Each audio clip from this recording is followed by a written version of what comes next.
I'm going to call the meeting to order. Good morning, folks. I have to go through the script for any online participants. So good morning, everyone. My name is Councillor Shelley Carroll, and I'm the chair of this budget committee. We do have quorum now, so I'll call meeting number 4 of the budget committee in this term to order. Welcome, everyone, and Happy New Year. It's also the first big meeting of the year for us. Today's meeting is being held by video conference and in person at City Hall in Committee Room 1. This meeting is also being live streamed online at youtube.com/Toronto City Council Live. First, if you'll indulge the land acknowledgement, although we may be meeting in different locations today, the Budget Committee would like to acknowledge that the land we are meeting on is the traditional territory of many nations, including the Mississaugas of the Credit, the Anishinaabe, the Chippewa, the Haudenosaunee, and the Wendat peoples, and is now home to many diverse nations, First Nations, Inuit, and Métis people. We also acknowledge that Toronto is covered by Treaty 13 with the Mississaugas of the Credit. Are there any declarations of interest under the Municipal Conflict of Interest Act? Seeing none, if you do not have an interest, you can proceed with this meeting. I don't see any need to receive written documents. If that comes up later in the process, I'll just add to the script. Be aware if you have individual conflicts, division by division, come to light over the next few days of meetings. It would be good to get those in writing. May I have a motion to confirm the minutes from 2023 Budget Committee meetings? I'm going to call on Councillor Chris Moyse because he and I were the members of that previous committee. Councillor Moyse, can you move a motion? It's on the board now. Yes, yeah. That the Budget Committee confirm the minutes of the meeting held on January 10, 2023, January 12th and 13, 2023, January 17th and 18, 2023, and January 24, 2023. All those in favor of the minutes? Opposed? Seeing none, that is carried. So, the purpose of today's meeting, let me just set this out. The purpose of today's meeting is to hear the overview presentation from the City Manager and the Chief Financial Officer and Treasurer on the 2024 operating and capital budgets. The presentation that we are about to hear is now available on the Clerk's public website at toronto.ca/council. Following that presentation, I'm going to open the floor to questions and create a list of names for questions of staff, but they are about the overview presentation. Before we start that presentation, I want to give a brief overview of the whole process for the year. The Budget Committee is responsible for hearing public presentations and providing advice to the Mayor on the operating and capital budgets. The Budget Committee will be making its final recommendations to the Mayor at our meeting on Friday, January 26th. Colloquially, we call that our final wrap-up. The detailed 2024 budget agenda, which includes all budget notes, briefing notes, and supporting information from all the city divisions and agencies, will be published later today. After this Budget Committee meeting has been completed, I hope it's ready to go and going live. The budget agenda will be published on the Clerk's public website at toronto.ca/council. And more information, the details can be found at toronto.ca/budget. That's a web page if you're following at home you want to get very, very used to over the next few weeks. Budget Committee will meet again next week on January 16th, 17th, and 18th to review the 2024 budget in more detail, division by division with the end agencies. So members, if you need additional information from staff that is not covered in the presentations or in the detailed budget notes or from staff's answers at these meetings on the next few days, you can request a briefing note by motion. When we meet next from the 16th through the 18th, motions will be the way in which you request briefing notes. We ask that you prepare those motions as soon as possible. And I ask that you give permission to the clerk to share these motions with financial planning staff and myself. That will safeguard against asking for a briefing note when in fact it is in the analyst notes or some such detail. I propose that the committee vote on any briefing notes on January 18th meeting, which is our final review meeting next week. So that's the day where we make the big decisions on briefing notes. Given the very short timeline between our budget review next week and then our final wrap-up on the 26th, financial planning staff will be under pressure to complete all those briefing notes requested for committee in time. Please give some consideration to that narrow window of time when making a motion to request that additional information.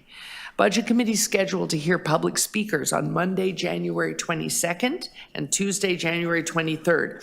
My letter, which is today, budget item 4.2, it's on the agenda, and it recommends a Budget Committee establish 4 subcommittees so that we can meet concurrently in the civic centers on each of those 2 days for public presentations, the 22nd and the 23rd. So we're going to display a table of the dates and proposed membership. This is in your agenda, but we're going to put it up. I'm proposing that we vary and vote on that now, and then there'll be nothing but the presentation from the CFO to proceed to. I propose that Budget Committee form those subcommittees to hear from public speakers Jan 22 at City Hall, and then at Scarborough Civic Centre, and on Jan 23 at North York Civic Centre, and then at Etobicoke Civic Centre. These subcommittees will report to the Budget Committee on their activities and what they heard as part of the 2024 budget process. Are there any questions about the subcommittee structure that you see there? Seeing none, yay. Thank you for having no questions. All in favor of adopting the recommendation on the subcommittees as proposed in item number 2? All in favor? Opposed? Seeing no opposition? That is carried. Thank you so much. You are going to be very, very busy councillors, Budget Committee members, and I'm grateful for it. Members of the public who want to speak about the proposed 2024 budget, want to be at those events, they can register with the clerk by emailing buc@toronto.ca and choosing a time slot on either January 22nd or 23rd to speak. You'll note this year that when you go in, you can pick a block of time, so you're not necessarily coming at 9 a.m. and then speaking at 9:30 at night. We're going to the best of our ability, try and be a little more strategic there, and I'm very grateful to clerks for that. A lot of work went into it. Budget Committee will meet again on Friday, January 26th to make our final recommendations to the Mayor on the 2024 operating budget. I want to thank city staff. In particular, I really want to thank, I'm going to take a moment to thank financial planning staff. The word I have to use is resilience, because this is a challenging year, and so it was a challenging budget. And we many times sent the CFO upstairs to say, we're just going to change it one more time. And they have rolled with it, and what you see today represents a lot of hours on their part, late night hours. Thank you so much to all of you. So now I'm going to turn it over. The city manager and our chief financial officer, Stephen Conforti, are going to talk for a very long time now. I'll start keeping a list so that if a question springs to mind in the middle of the presentation, I'll be watching for hands throughout.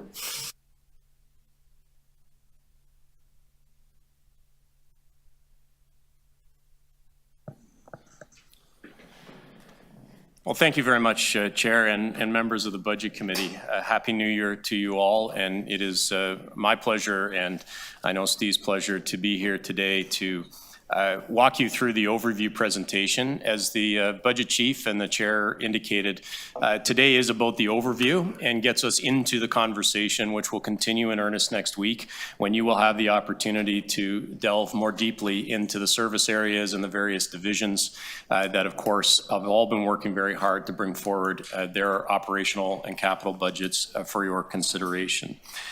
So we're happy to take you through the overview, answer those questions today, and then my SLT colleagues who are all here today to answer general questions if necessary, but more importantly, to listen to the questions that may be coming next week as we get deeper into some of the services that we offer here. I want to thank Lauren for navigating us through our presentation today. You know, we often forget that might be the most important element of today, is making sure that the slides match up with what we're actually saying. So Lauren, thanks for that. But more importantly, Lauren has been instrumental in working with the rest of the financial planning team and all of SLT in making sure that this presentation today reflects the collective effort of the staff and our budget chief and the mayor that we want to bring forward. So without further ado, let's move in. I have about 7 or 8 slides off the top, and then you get to hear from the real expert on our budget, our Chief Financial Officer, Steve.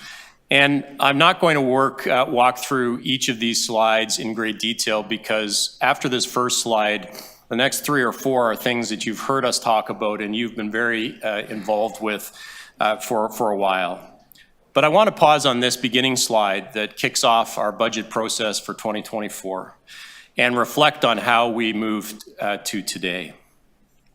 We today are presenting and bringing forward an operating budget of just about $17 billion and a 10-year capital plan that is just shy of $50 billion. So if you look at that and just take an average of that capital piece, we're talking about over $22 billion per year that is invested in this community, in services, in infrastructure that is critical to not only those who live, work, play, and learn in this city, but, as you all know, critical to the success of this province and this country. But the 2024 budget thinking really began a long time ago. It began with the 2023 budget, when we realized and became very aware that the COVID support that had been there during the crisis phase of the pandemic was drying up. And yet, in places like Toronto in particular, the challenges that COVID placed on this community were not going away in its totality. We can all agree that the crisis of the pandemic is behind us. Life has got back to a more normal and pre-pandemic look. But many of the critical services and supports that Torontonians rely on are still feeling the impacts. And as you have heard repeatedly, in particular when it comes to our transit service and when it comes to the way that we work and support with the most vulnerable in our community. Last year, we had to ensure that we had a backstop available in the absence of sustained COVID relief from the provincial and federal governments. And as we've gone through 2023, you have seen in the reports that Steve has brought forward and his team to you regularly, updating you on the position financially during 2023, we have been drawing from that backstop to the tune of hundreds of millions of dollars. The impacts of COVID remain very real in this community, and as a result, we've needed that backstop to ensure that we can continue to meet our obligations in 2023. So that set up the challenge for 2024 of what do we do when that backstop is no longer available.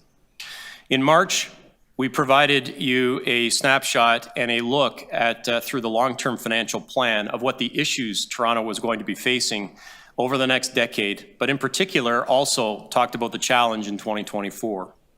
Yes, we're talking about a nearly $50 billion challenge over 10 years, but that is not spread over 10 years or something that we can wait 2 or 3 years to acknowledge. It was clearly identified that 2024 was going to be a challenge.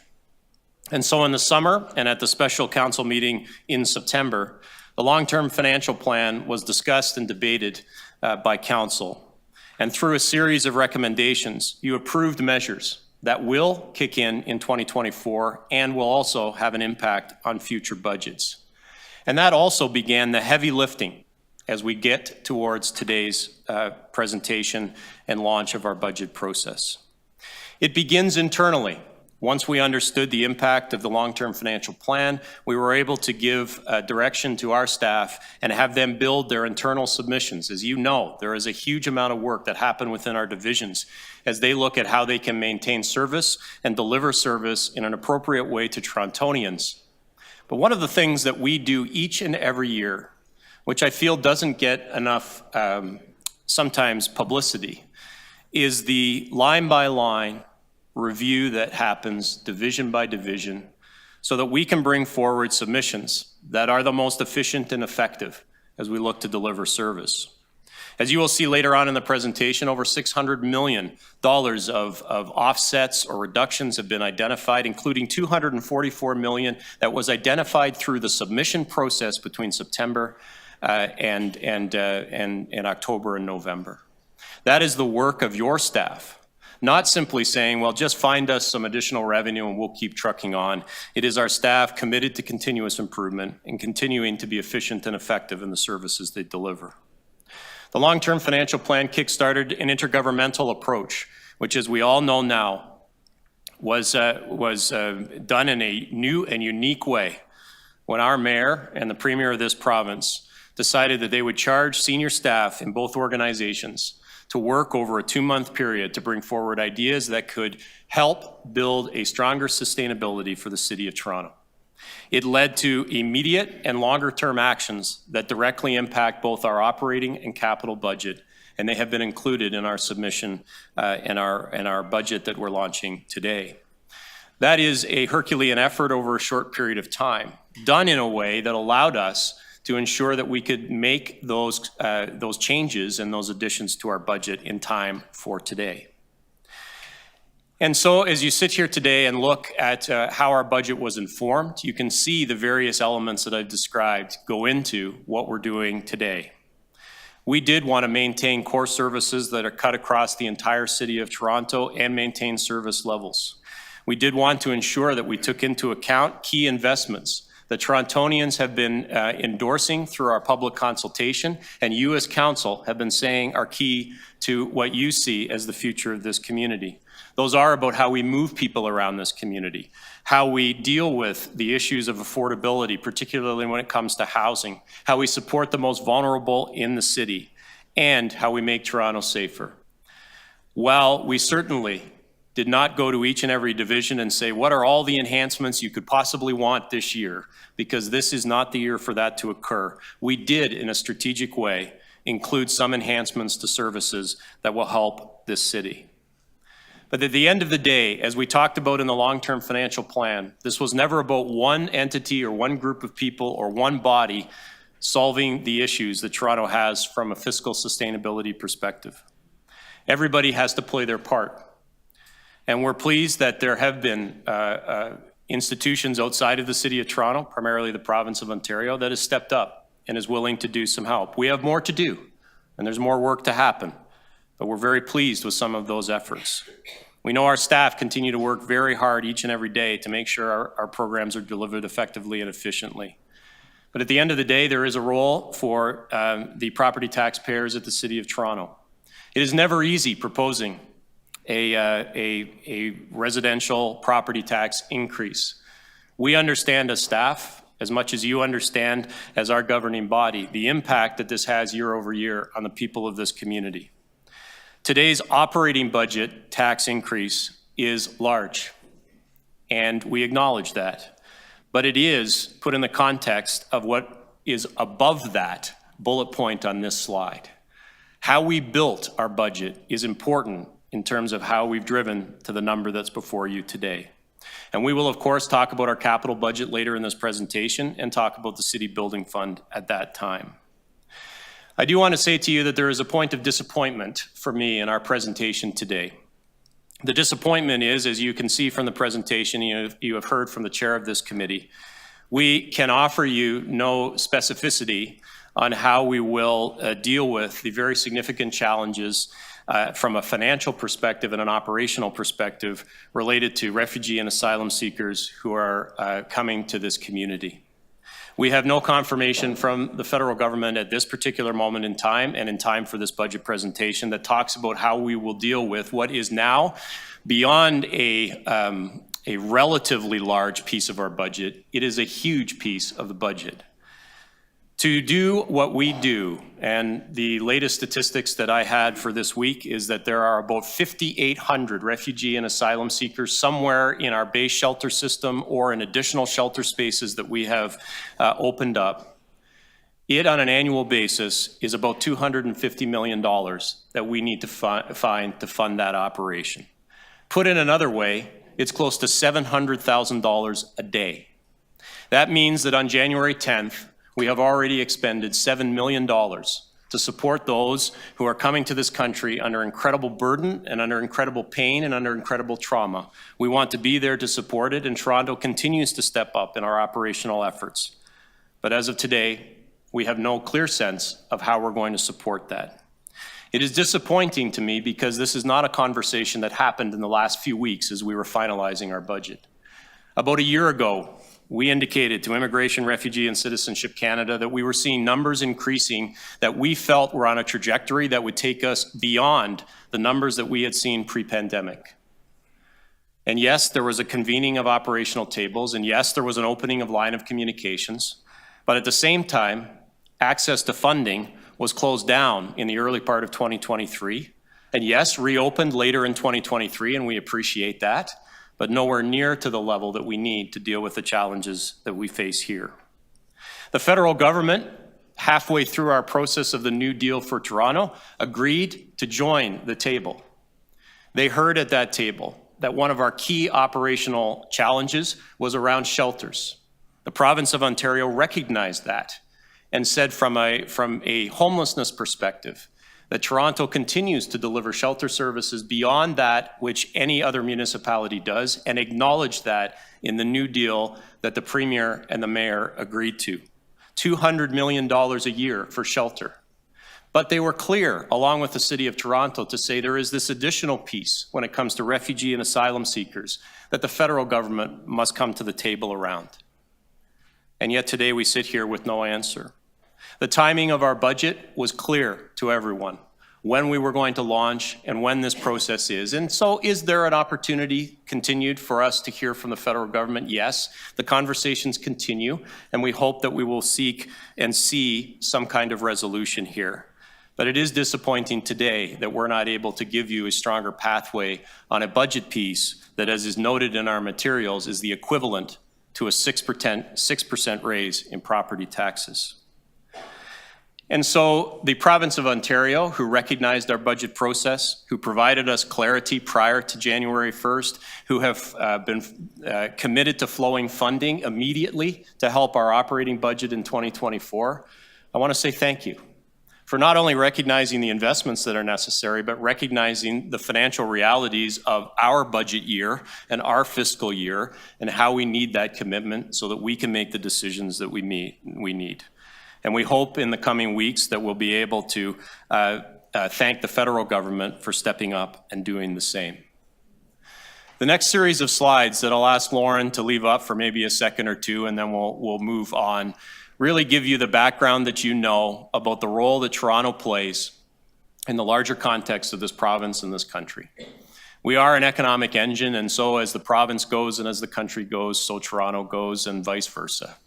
We are a necessary part of the economic activity that is going to be necessary as we head through this economic period for the next couple of years that we hear from all of the economists. As we move to the next slide, you know, as we talked about in the long-term financial plan, that some of the unique challenges that are confronting us in 2024 are the confluence of just a number of things.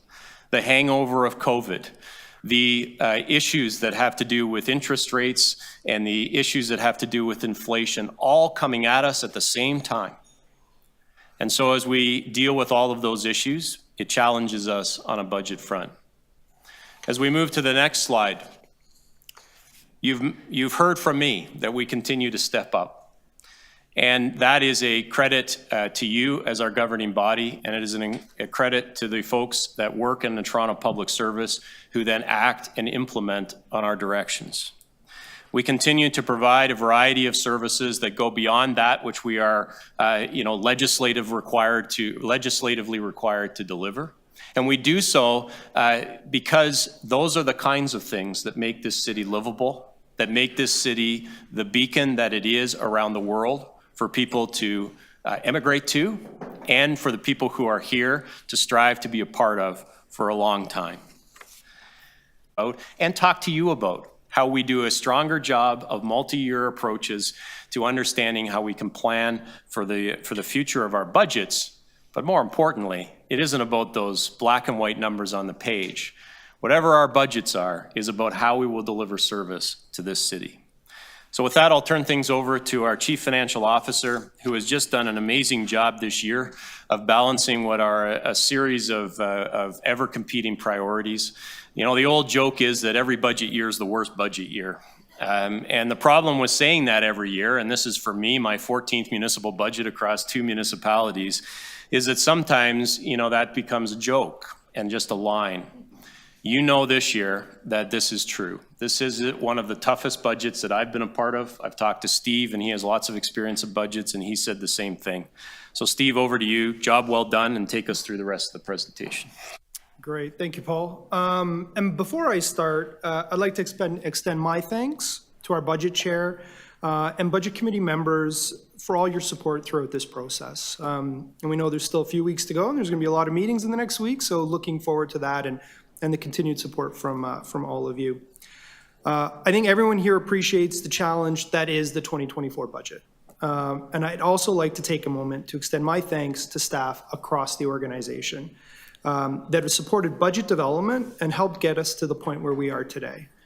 This includes Anthony Ng and our team in financial planning, Lauren Birch, and our supports in the CFO's office, and all the finance leads across the organization where we have worked closely with, and that includes Annalisa Mignardi, Marco Cuoco, Alan Cohen, and Vivian Xing, and all of their respective teams to prepare the 2024 budget. Collectively, we're now ready to launch a balanced budget that, in addition to New Deal funding, bridging strategies, and increases in property tax revenues, has found over $620 million in reductions and offsets. So as reflected in this slide, we've prepared a 2024 combined tax and rate-supported operating budget of $17 billion in total expenditures. We've known for some time that 2024 was going to be a challenging budget. We have noted the looming significant pressure we were expecting to face for almost a year now. In fact, with all the 2024 program budget submissions, once they were all submitted and collected, the final opening budget pressure totaled an unprecedented $1.776 billion. This was greater than our initial estimate of $1.5 billion that was developed about a year ago as part of the long-term financial plan outlook. Driving this change to our initial estimate was the significant added demand on our shelter system, especially as it relates to the demand for refugee claimant response, as well as additional costs associated with service and safety investments in our transit system that began last fall. While we've had opening pressure similar or even greater than the nearly $1.8 billion pressure over the last few years, I note that this pressure is unprecedented because unlike the budgets during the pandemic, there is no remaining Safe Restart Agreement or further expectations of COVID support funding to cover our sustained pandemic-related impacts. One of the key pressures that we're facing in 2024, beyond our traditional structural deficit and our annual inflationary and growth-related pressures, is the need to transition costs to our property tax base, associated with the remaining $578 million in sustained pandemic-related impacts on our transit and shelter services. To address a pressure of this magnitude, while aiming to maintain and preserve services, we've taken a multi-year approach to the budget. The approach which, at its core, is rooted in avoiding significant reductions to critical city services, looks to fully and sustainably address our operating challenges over the next 3 years. We factor $620 million in reductions and offsets, New Deal funding, and a 9% residential property tax increase in the 2024 budget, while also modeling expected offsets that can be achieved over the next 3 years through a combination of long-term financial plan actions, continued New Deal funding, anticipated multi-year property tax increases that we leverage for planning purposes, and finally, bridging strategies that will apply in 2024 and to a lesser extent 2025, while our planned savings and offsets fully materialize by 2026. Also, for the 2024 budget, we had an opportunity to hear from the public prior to our budget launch today. We heard from our residents as part of our 16 budget consultation sessions and garnered over 10,800 responses to our online budget survey. Through these consultations, we heard from our residents that they would most support added investments in affordable housing and shelter services, transit services, and making Toronto safer. And while the budget primarily aims to maintain and preserve services, we have made critical new investments totaling $152 million in these areas most valued by our residents. To set context, today we're preparing an operating budget of $17 billion in gross expenditures. This includes $14.9 billion, or 88% of the overall budget, for our tax-supported programs, and $2.1 billion, or 12%, for our rate-supported programs, which include Toronto Water, Solid Waste, and the Toronto Parking Authority. This slide shows total gross and net budgets for 2024, with the full length of the bar depicting the total spend for 2024, and the yellow bars representing the amount of property tax funding dedicated to delivering these services. It also highlights in the lighter color the nearly $600 million in sustained COVID impacts within shelter and transit services, reflecting the added demand for our shelter services and reduced transit ridership revenue that is only expected to return to about 80% of our pre-pandemic experience by the end of 2024. As reflected in this table, we continue to spend significant amounts on the city's cost-shared social programs, with a total spend of $4.75 billion in 2024. This includes programs which receive contributions from other orders of government, such as Toronto Employment and Social Services, Children's Services, Shelter Supports, Housing, and Toronto Community Housing, and also included are long-term care homes and public health. I won't speak to all the categories, but I'll quickly note nearly $2.6 billion in spending for transit services, which is the next major spending category. Next are our rate programs, reflecting 13% of total investments. Then the police and police board budgets with $1.35 billion in total spend and $1.2 billion in capital financing supports, with more than $900 million in debt servicing costs and nearly $300 million in capital from current funding that supports our capital program.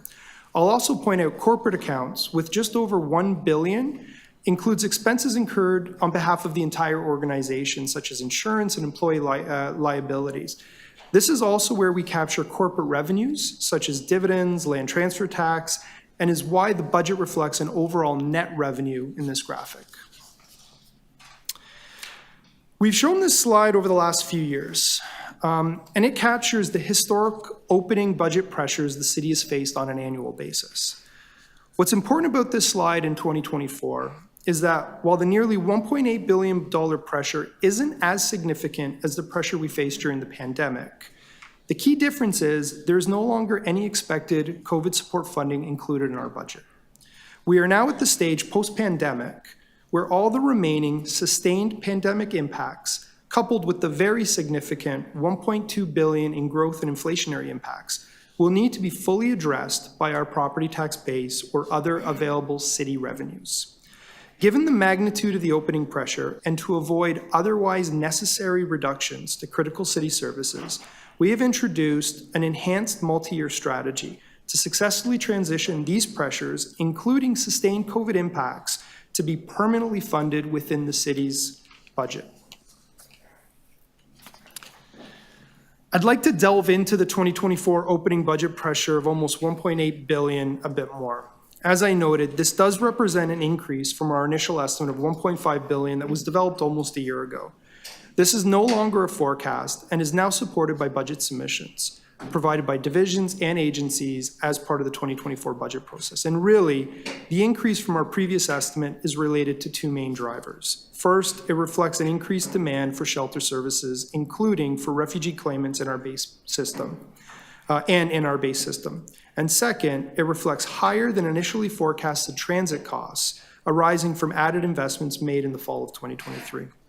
Of the total pressure, 65% or $1.1 billion is attributed to transit and shelter services, which includes the $578 million in sustained impacts of the pandemic, as I previously discussed, as well as additional base transit pressures and system enhancements, including operations of Line 5 and 6 scheduled for 2024, service enhancements announced in the fall, and a series of other base transit pressures. This also includes costs associated with increased demands for our shelter services. The 2024 budget will allow for a total of 10,600 shelter beds. Toronto has more shelter beds and more beds per capita than any other Canadian city. That includes approximately 4,800 beds expected to be used by refugee claimants in 2024. The remaining 35% arises from inflationary and growth-related pressures from all other city divisions and agencies. The city continues to be challenged by greater demands for our services, as well as added inflationary increases and cost escalation to service delivery costs. So this is an updated version of a slide we used as part of the budget consultation process and aims to provide a visual representation of the budget challenge we face in 2024.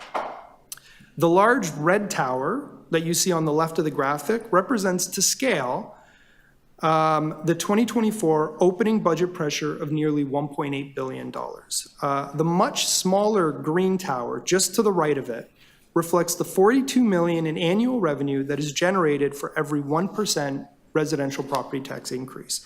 So, and only to provide perspective, to fully offset the $1.8 billion pressure through property tax alone would require a 42% residential property tax increase.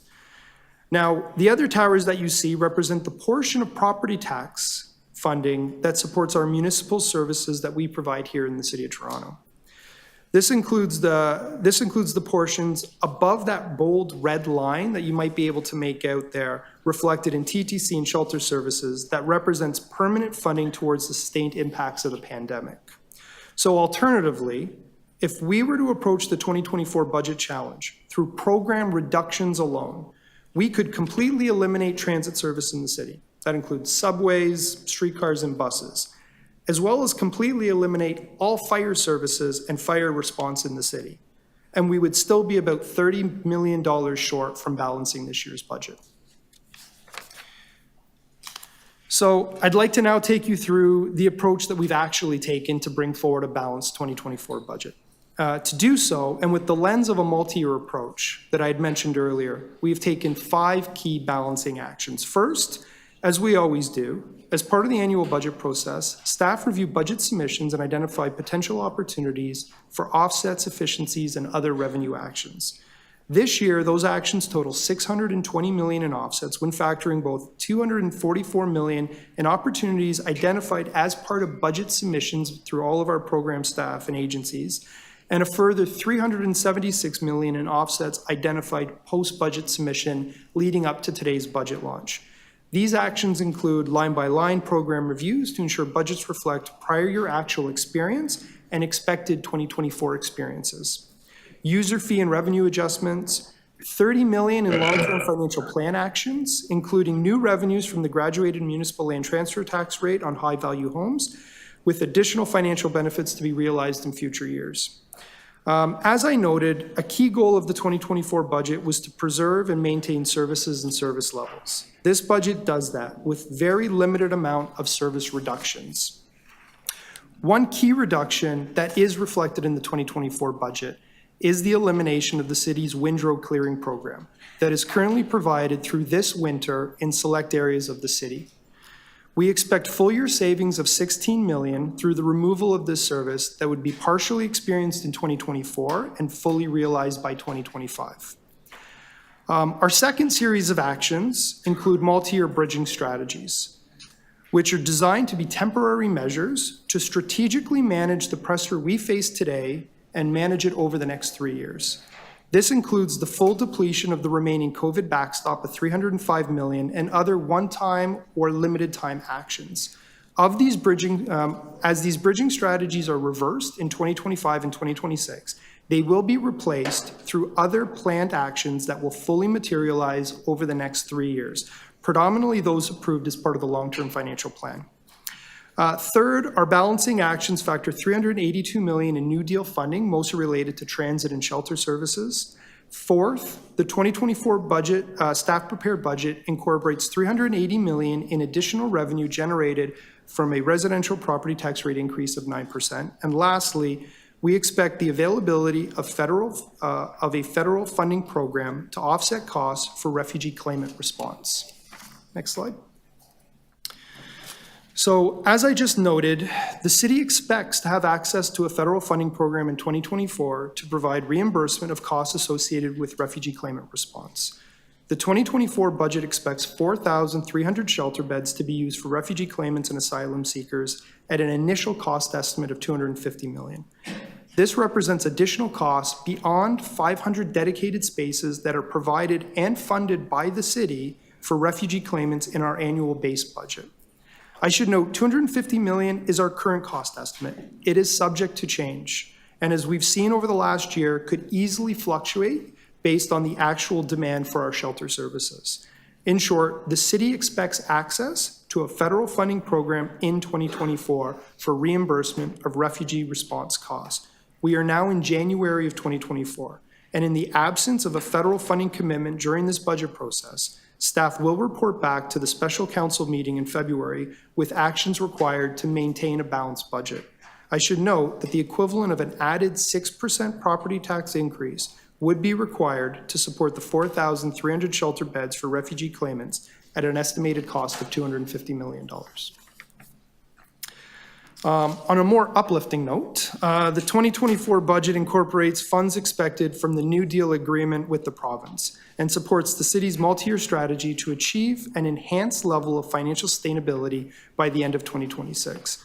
The 2024 budget includes a total of $382 million in operating funding from the New Deal, including $75 million for operating costs associated with the provincially owned Eglinton Crosstown and Finch West LRT, or Lines 5 and 6.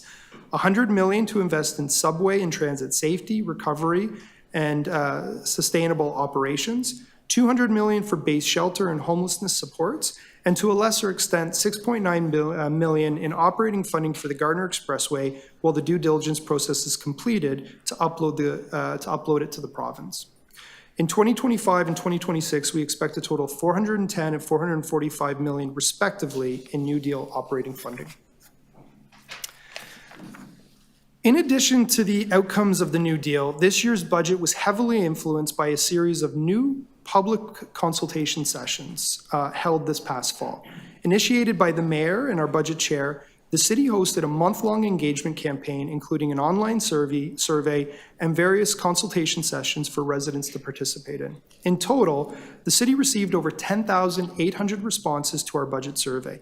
We received over 11,600 ideas and comments in 28 different languages. We also got to meet with 661 participants at 16 different sessions, including in-person and virtual options across the city. An additional 314 participants joined in at local meetings hosted by community organizations with Indigenous, Black, and equity-deserving communities. On a personal note, it really was a great experience being able to participate in these events and getting to meet with so many different people across the city and to travel to different neighborhoods and hear directly from residents about what they supported in the budget. Some of the key results from these consultations was that we received overwhelming support for increased investments in affordable housing and shelter services, with 37% of participants expressing support for investments in those areas. We also heard support for increased investments in transit and police services from 13% and 10% of participants respectively. Alternatively, we also heard from 43% of participants that the city should decrease investments in police services. 13% also felt we should decrease parking-related services. And lastly, 6% of participants felt we should decrease investments in both support for Toronto businesses and investments in arts and culture. Overall, though, the strongest message was that there is agreement that other orders of government should pay their fair share of funding for intergovernmental responsibilities. 85% of participants agreed the provincial government should pay their fair share of funding, and 88% of participants agreed the federal government should. The 2024 budget includes additional spending of $152 million in new and enhanced initiatives in areas consistent with what we heard during public consultations. This includes almost $82 million in shelter and housing, including $31 million for the winter warming response plan, which adds 729 new shelter beds due to a surge in demand and change in threshold for extreme cold weather events from -15 degrees to -5. It also includes $35 million for 450 new dedicated shelter beds for refugee claimants, which contributes to the overall 10,600 shelter beds projected in 2024. Over $30 million in transit services and climate sustainability initiatives, includes $26 million to sustain the safety, security, and well-being program at the TTC, which ensures a safe, reliable service responsive to customer needs. And it also includes $1.2 million for the Environment and Climate Division to implement new emissions performance standards, a key action approved as part of the long-term financial plan. This team will develop standards for all existing buildings, which is the greatest source of GHG emissions in Toronto.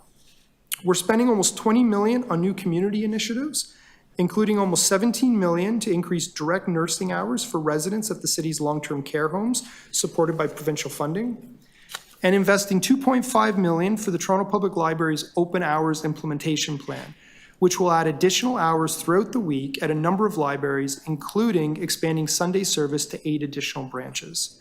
We're also investing $19 million in community safety initiatives, including almost $13 million to expand the Toronto Community Crisis Service to be a 24/7 citywide service representing the 4th emergency service in Toronto.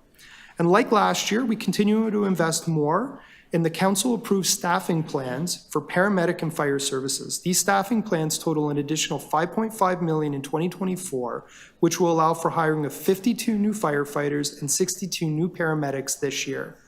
In addition to new initiatives, the 2024 budget makes considerable investments in existing services. I already mentioned this, but the 2024 budget initiates a permanent transition of $578 million in sustained pandemic impacts to the city's property tax base. This includes $304 million in transit and $274 million in shelter services, which is critical to both set a sound financial footing and preserve these services in the post-pandemic environment. The 2024 budget also supports additional base budget investments, including a few things I had previously mentioned, such as the full cost of enhanced transit services initiated in the fall, operating 2 new transit lines, Line 5 and 6, scheduled to open this year, expands the city's shelter system to a total of 10,600 shelter beds, and makes additional city-funded investments in Toronto Community Housing Corporation, with total city funding in TCHC increasing to $346 million.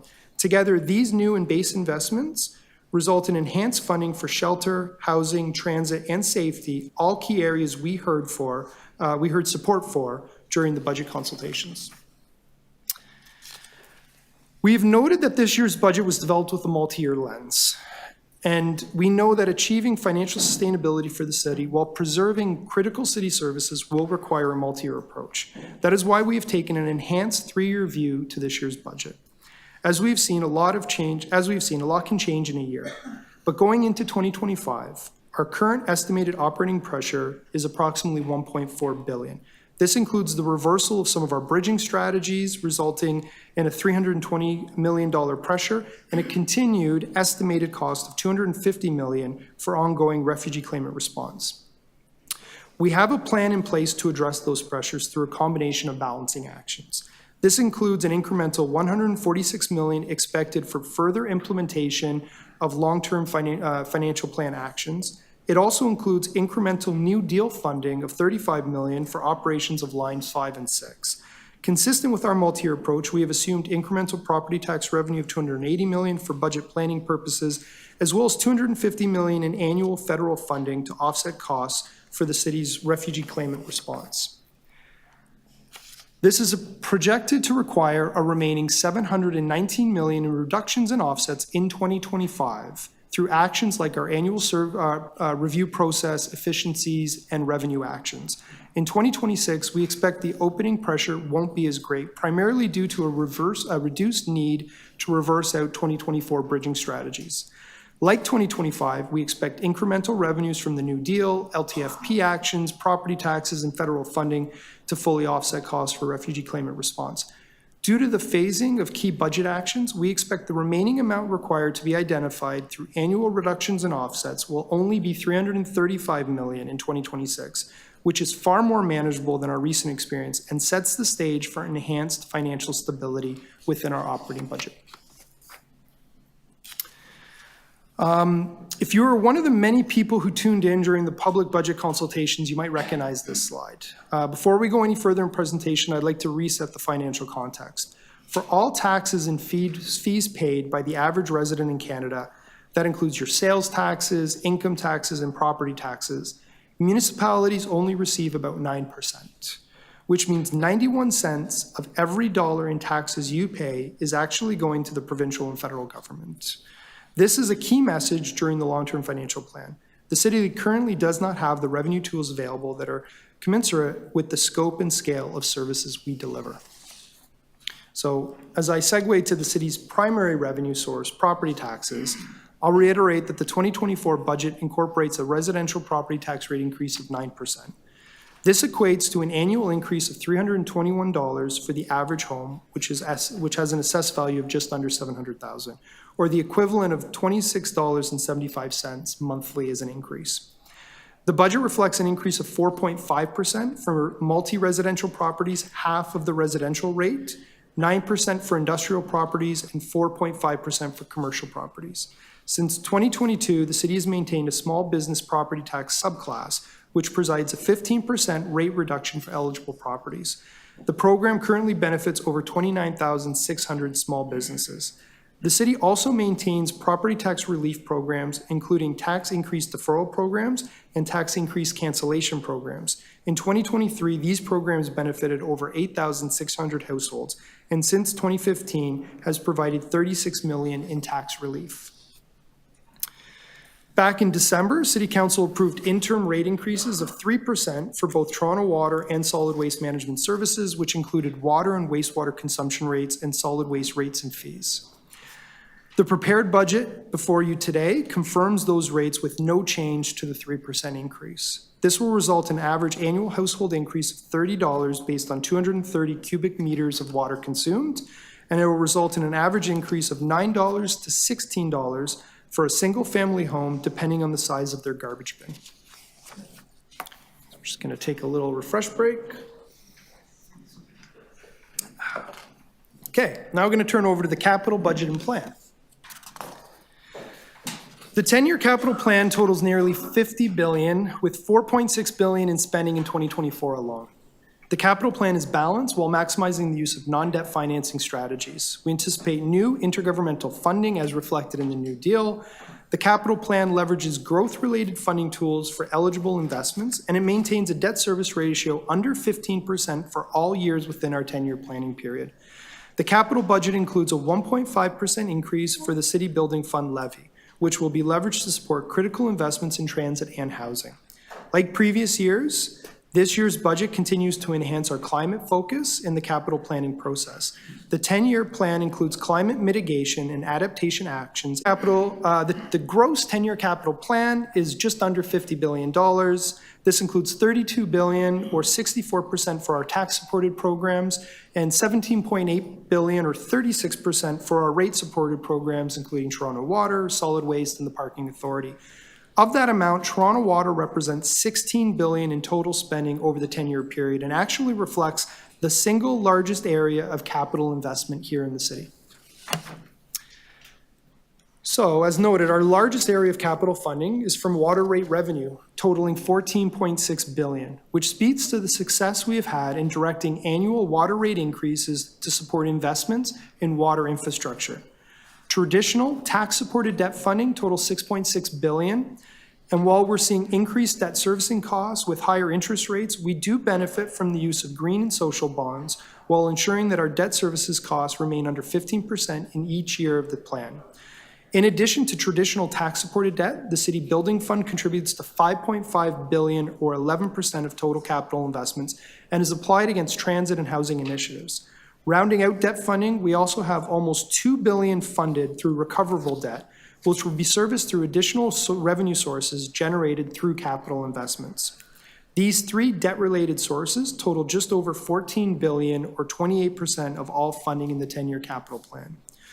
Moving down the list, development charge funding of $5.7 billion represents 11% of total capital funding dedicated to growth-related investments. The 10-year capital plan does reflect initial reductions in expected DC funding, primarily within affordable housing. while we await discussions with the province on keeping the city whole from the impacts of Bill 23. With the cancellation of the province's Bill 23 audit, discussions with the province around full reimbursement of Bill 23 impacts are ongoing. Reserve funds, excluding draws from water, development charges, and city building fund reserves, account for $3.8 billion in capital plan funding. The level of funding is consistent with commitments against city reserves where annual contributions are made, often through the operating budget, to support planned capital investments. An example includes fleet reserve contributions that support vehicle procurement plans in the capital budget. There's a further $3.6 billion in capital from current funding. As part of our operating bridging strategies, our capital plan does reflect a $57 million decrease in the level of CFC funding in 2024. This funding change was accommodated without any targeted capital project reductions through changes made to other available funding sources during the budget development process. The capital plan was developed with CFC funding returning to previously planned levels by 2026. And our capital plan continues to leverage funding partnerships with the Government of Canada and the Province of Ontario, with total combined funding of $6.4 billion, reflecting 13% of total capital funding. The 10-year plan does include full provincial funding for the capital costs associated with the Gardiner of $1.9 billion, while the provincial due diligence process is underway. Once the Gardiner is uploaded to the province, the capital plan will be updated accordingly. The capital plan of nearly $50 billion will guide decisions on what investments will be made to purchase, build, and repair city infrastructure. Looking at key investments in this chart, you can see that over $16 billion, or 29% of our capital plan, is directed to water and wastewater infrastructure and stormwater investments, which is predominantly supported through water rate revenue and planned annual rate increases that has no reliance on the city's tax-based funding sources. This includes critical investments of $4.9 billion in water main and sewer replacement and rehabilitation, a further $4.6 billion for water and wastewater plants and facilities. The city's highest investment of tax-based funding is in transit at $13 billion. This represents 24% of the capital plan. This includes investments delivered by the TTC and, to a lesser extent, transit expansion initiatives. This includes $3.2 billion for purchases of subways, buses, and streetcars, $3 billion in capacity improvements along Line 1 and 2, and almost $3 billion for TTC buildings and structures to ensure safe and reliable transit system.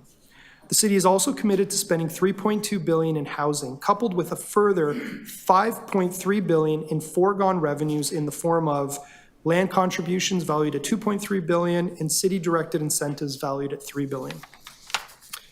We're making key investments in the city's housing TO plan. Specifically, the capital plan includes $567 million in funding to support delivery of 4,455 new rent-controlled units in support of the city's goal to have 65,000 new homes by 2030. We expect positive investments in housing to continue with new intergovernmental funding through the Housing Accelerator Fund and Building Faster Fund. In addition, we continue to advocate for funding from other orders of government to further increase Toronto's housing supply. We're also investing a further $5.7 billion in transportation and mobility through investments in road and bridge repair and safety, and cycling infrastructure. The city will also spend $4.3 billion in environment and recreation initiatives. This includes investments within parks, waterfront revitalization, environment and energy, as well as the Toronto Regional Conservation Authority. PF&R's 10-year capital plan alone totals $3.6 billion, which includes almost $1 billion in SOGR funding for health and safety and aging infrastructure within existing parks and community recreation centers, and provides for more than $2.3 billion of capital investments enabling PF&R to advance various community recreation centers, as well as provides improvements for parks infrastructure like David Crombie Park revitalization, Toronto Island Park, Ravine strategy, and to address gaps and service growing communities. The city will also be investing almost $1.4 billion in fleet services, $1.3 billion in solid waste, $1.3 billion in corporate real estate, and just over $1 billion in emergency services. In total, the city expects over $3 billion in capital funding or relief over the next 10 years. This includes uploading the Gardiner Expressway and Don Valley Parkway, currently budgeted at a value of $1.9 billion. Uploading the Gardner will eliminate the city's single largest SOGR liability, which will allow us to unlock $1.9 billion in funding for reinvestment in critical infrastructure and infrastructure renewal. These funds will be available for reinvestment commitments following the completion of the province's due diligence process. The province is also committed to providing $758 million in funding for the purchase of 55 new subway trains to replace those currently in use on Line 2. This reflects a critical capital investment to the TTC required to ensure the safety and reliability of the subway network. These funds are conditional on matching federal support and are not currently included in the TTC's 10-year capital plan, with the intent to add them to the plan upon federal funding confirmation. The new deal also confirmed $342 million in additional funding available through the Building Faster Fund based on Toronto's exceeding annual housing targets. As was endorsed in 2023, there is an incremental increase in the City Building Fund of 1.5% this year, which will result in an annual increase of $53 to the average home, or the equivalent of $4.42 each month. The City Building Fund levy is specifically dedicated to supporting transit and housing investments in the capital plan. With the continued growth of the city's capital plan, the City Building Fund remains critical in supporting priority investments. In 2024, the City Building Fund is expected to generate $315 million in revenue. To date, $967 million of investments have been made due to the City Building Fund. And as you heard me previously note, we'll support an additional $5.5 billion in capital investments over the next 10 years. This includes significant investments in transit, including the purchase of subway cars, buses, Line 1 and 2 capacity enhancements. This year, the capital plan continues to be developed with a climate focus. In developing the capital plan, staff identified opportunities to leverage our nearly $50 billion in planned capital investments over the next 10 years to support our goal of reducing GHG emissions and improving climate resilience, ensuring considerations of infrastructure investments involve a climate focus as part of the decision-making process. The 10-year capital plan makes investments in climate mitigation and adaptation actions aimed at reducing 75,000 tons of CO2 emissions while also improving resilience to climate change. In addition, several key actions outlined in the budget serve as a groundwork for future GHG reductions, which will be realized once projects and programs are fully implemented. The GHG reduction actions identified include a total planned capital investment, and again, that's for the entire project itself, of $12.9 billion and operating budgets of $63 million. Key highlights across our sector include investments that we're making within buildings, mobility and fleet, investments in areas that are supported by our rate programs, and as well other investments with actions to achieve greater resilience. Investments in state of good repair continue to be a capital priority. It reflects $26 billion or 52% of all planned capital spending over the next 10 years. This reflects an increase of $1.8 billion or 7% over what was identified in the 2023 plan. Significant investments are being made in critical areas, including continuation of strategic investments in water infrastructure. The city is investing a total of $1.6 billion towards SOGR for TCHC building repair, which will provide ongoing capital funding to maintain existing TCH housing stock in a state of good repair. In addition, as part of the 2023 budget, there's added investments of $200 million to address critical SOGR works in parks, forestry, and recreation in order to mitigate service disruptions and prevent unplanned facility closure. Critical priority SOGR projects include the St. Lawrence Community Center, Scarborough Gardens, Arena roof replacement, George Bell Arena. Even with added investments, the city's SOGR backlog is expected to grow from $10.6 billion at the end of 2023 to $22.7 billion by 2033.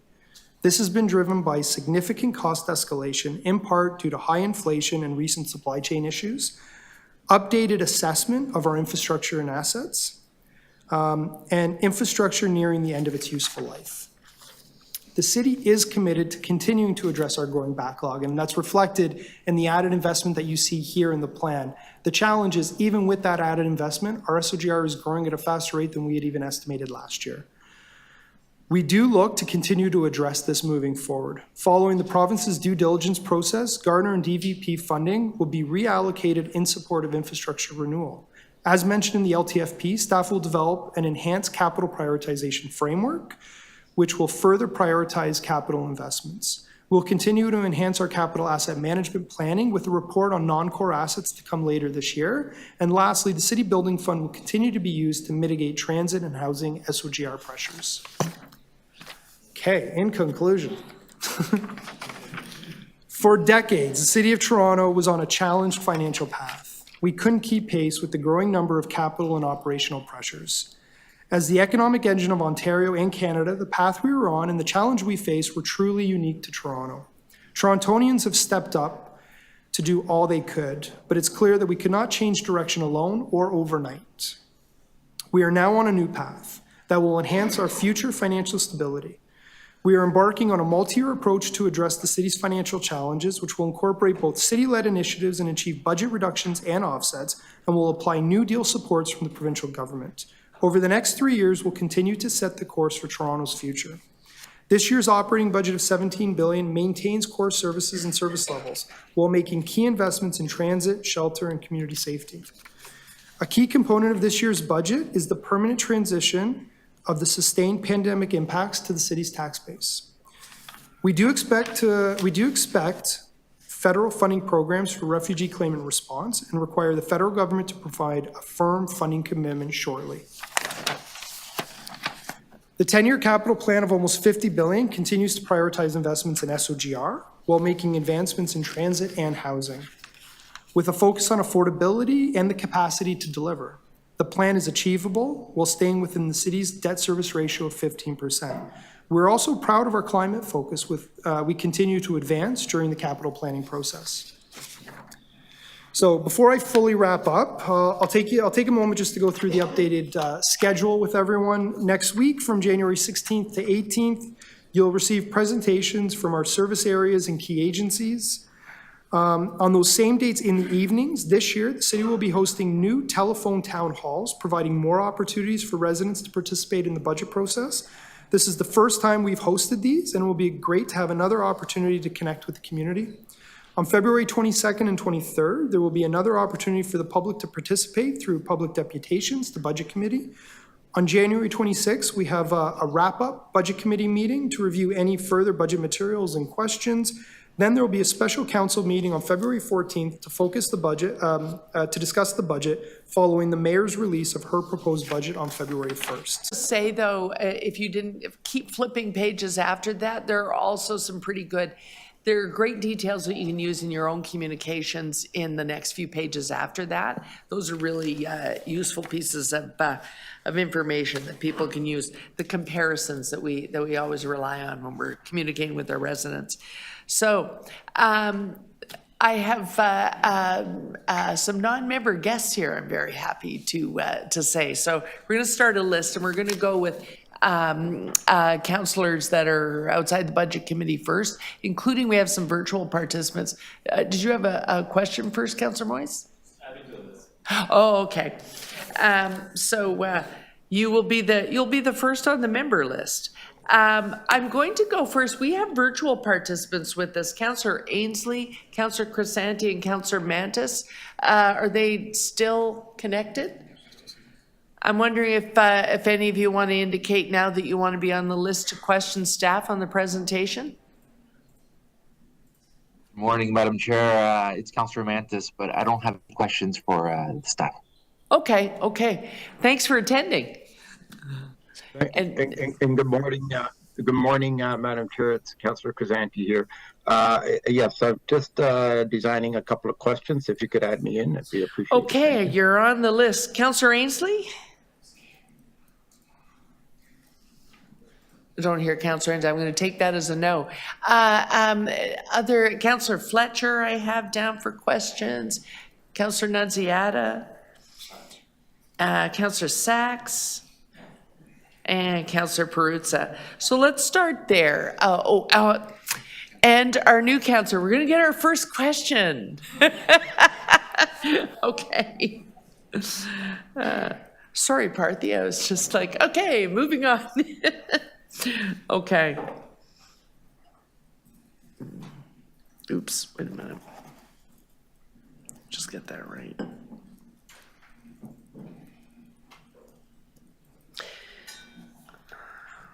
Okay, so just so we have the order, we'll start virtually. So Councillor Crisanti has a question, then Councillor Fletcher, Councillor Nunziata, then Councillor Sachs, Councillor Perruzza, and last but not least, our newest councillor, newest addition to council. Okay, so Councillor Crisanti, would you like to take it away? You have 5 minutes. If this is a huge presentation, so we have to go into a second round, we will, but we will keep time. Okay, thanks. Go ahead, Councillor Crisanti. Yes, thank you, Chair. And so first of all, I'd like to thank staff and Steve for the presentation. There's a lot there, no doubt.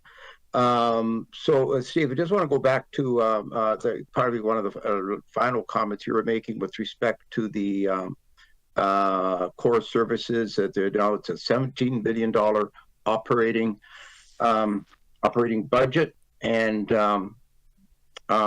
you indicated, I think, somewhere along your presentation that part of the services that will be removed is windrow cleaning during the winter. Did I hear that correctly?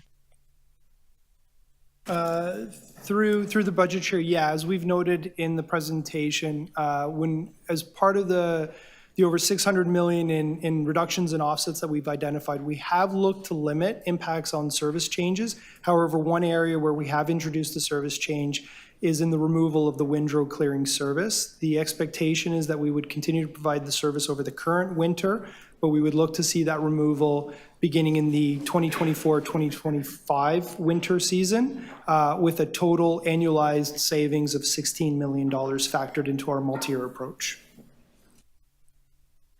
All right, well, thank you. So that, of course, will be a great concern for many, many residents who really depend on having full access to their end of their driveway after a major snowstorm. So, all right, so I just wanted to get that clarified. Are there any other services that I missed? Because you were very clear in your point that we are maintaining core services, but we just heard that windrow cleaning will not be part of that, at least in the coming year. Yeah, through the chair, and I specifically noted that because that is really the one key service change that you will see. Again, through this year's process, the aim was to bring forward a strategy and approach that looked to maintain and protect the critical city services that we provide here in the city, with that exception that I just noted. All right, so to the building fund, how much is currently in that account? How much do we have in the building fund? What's that look like? Well, the city building fund itself, so we do have a reserve, but the reserve itself is built in a way to be able to support planned capital spend. So the intent of the reserve is through the annual levy, which this year is expected to generate over 300 million. Those contributions go into the reserve. They then service the debt, both the debt that we've already issued for the nearly $1 billion of investments that we've made to date, funded through the City Building Fund, or the $5.5 billion of investments that we are planning over the next 10 years. So the intent is that reserve will gradually build, but then be depleted over 30 years as it services that debt. I can call up the exact balance, but it's a little challenging in that there are commitments against any balance that we have based on the $1 billion in capital financing it's already supporting. Well, Steve, it's important to know what that balance is, because look, we're entering a year where there's, you're proposing through your budget a total of 10.5% tax increase, and then maybe if the federal government doesn't come through, there's going to be an additional 6%. So I think this is the time to maybe realistically look at the possibility of just eliminating the 1.5%, at least this one time, to mitigate the impact on the increase. Your thoughts on that, Steve? Through the chair, through the budget committee process, recommendations can be made as it relates to the city building fund. As it relates to the city building funding, any change in the levy, because the levy is incorporated in the 10-year capital plan, would need to come with an offset in planned capital spending. So the 1.5% increase is expected to generate about $630 million. So if we look at that and the impacts it has over the full 10-year, Eliminating that increase this year would have a compound effects over a 10-year period. Just on a straight line would be 630 million. You then have to compound it, so we're probably talking 680 million or so that we would need a corresponding reduction in our capital plan to support any changes to the endorsed plan and increases to the city building fund. Okay, is that possible? Through the budget chair, with the identification of capital projects to reduce, that could be a consideration. All right. Last question, So, Councillor Madam Chair, I see Crusanti? my time's almost up. I Yes. may have another round later. Thank you so much. Okay, I'll check back in then, thank you. Councillor Fletcher? Yeah, I have quite a few questions, so I'm just going to rapid fire them. Just to be clear, the residential tax increase is 9% proposed, correct? Yes? For the operating, yeah, yes. And then the city building fund, which is a separate line item, is 1.5. Through the chair, correct? And when was the city building fund established? What year? 2013 or 14? Well, so I believe the city building fund itself, I think, was 2016. It followed the Scarborough subway levy that was Correct. established around 2013. So the city building fund was morphed from the Scarborough subway levy, which was established by Mayor Ford in order to build the Scarborough subway, and we just built on that. So it's just a steady piece that moves through every budget until 2023. Do I have that right, what I read here? So the city building levy, our capital plan has been built and predicated on what was endorsed by council last year that would see the city building levy increase by 1.5% every year until 2035. Right, so, but that wasn't established right now. This has been established previously. This is- We're just this is- working off a council direction, correct? Yes, absolutely. All right, thank you. Could you tell me the actual COVID shortfall, the amount that's the COVID shortfall? I don't, maybe it's in there and I haven't seen it. I'd like to understand that. I'd also like to understand the impact in dollars of the provincial planning changes that were put on the city, those two numbers, if you have them. Sure. So with regards to the sustained impacts of the pandemic, those reside within transit and shelter services. That number is $578 million. That was one of the key challenges that we faced in the development of this budget, where unlike prior years during the pandemic, we've now shifted that over to the property tax base. That's fine. So we're just looking at what our shortfall, what we're carrying from the pandemics, $578 million that basically we have invoices out there that haven't been paid, right? And then the impact of the provincial policy changes, legislative changes on revenues to the city, particularly around DCs and everything else. Do you have that number? Yes. So with regards to Bill 23, the impact on capital funding available and predominantly through reductions in development charge revenue, we've estimated the impact based on our previous growth projections to be $2.3 billion. Obviously, that increases if you see a higher level of development over the next 10 years. Is that over what period? 10 years. So 10 years, so $2 billion a year in loss, that's what we're looking at? 230 million a year. on 230 average. million. 230 million. Okay, thank you, a year. And then on page number 14, you have a list of the breakouts. Is it possible to break out some, like affordable housing and shelters? I think they're, personally, you have it in a basket, but there's two separate numbers there.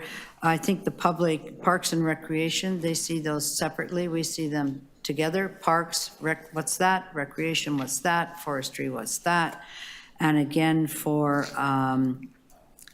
breaking out the roads, lanes, and sidewalks. I think it's helpful for me and my residents to have those numbers clearer. And through the budget chair, so next week the programs will be coming back. This was a grouping of all of our program areas. They will have all that detail broken out by the services that they By do. high level, again, we'll see that. And what's the Yeah, cost and of the? that breakout will also be online today. Oh, thank you. We'll see if that works. And the Gardner deal, the exact amount of money that I know the Gardner inside, outside, upside, downside.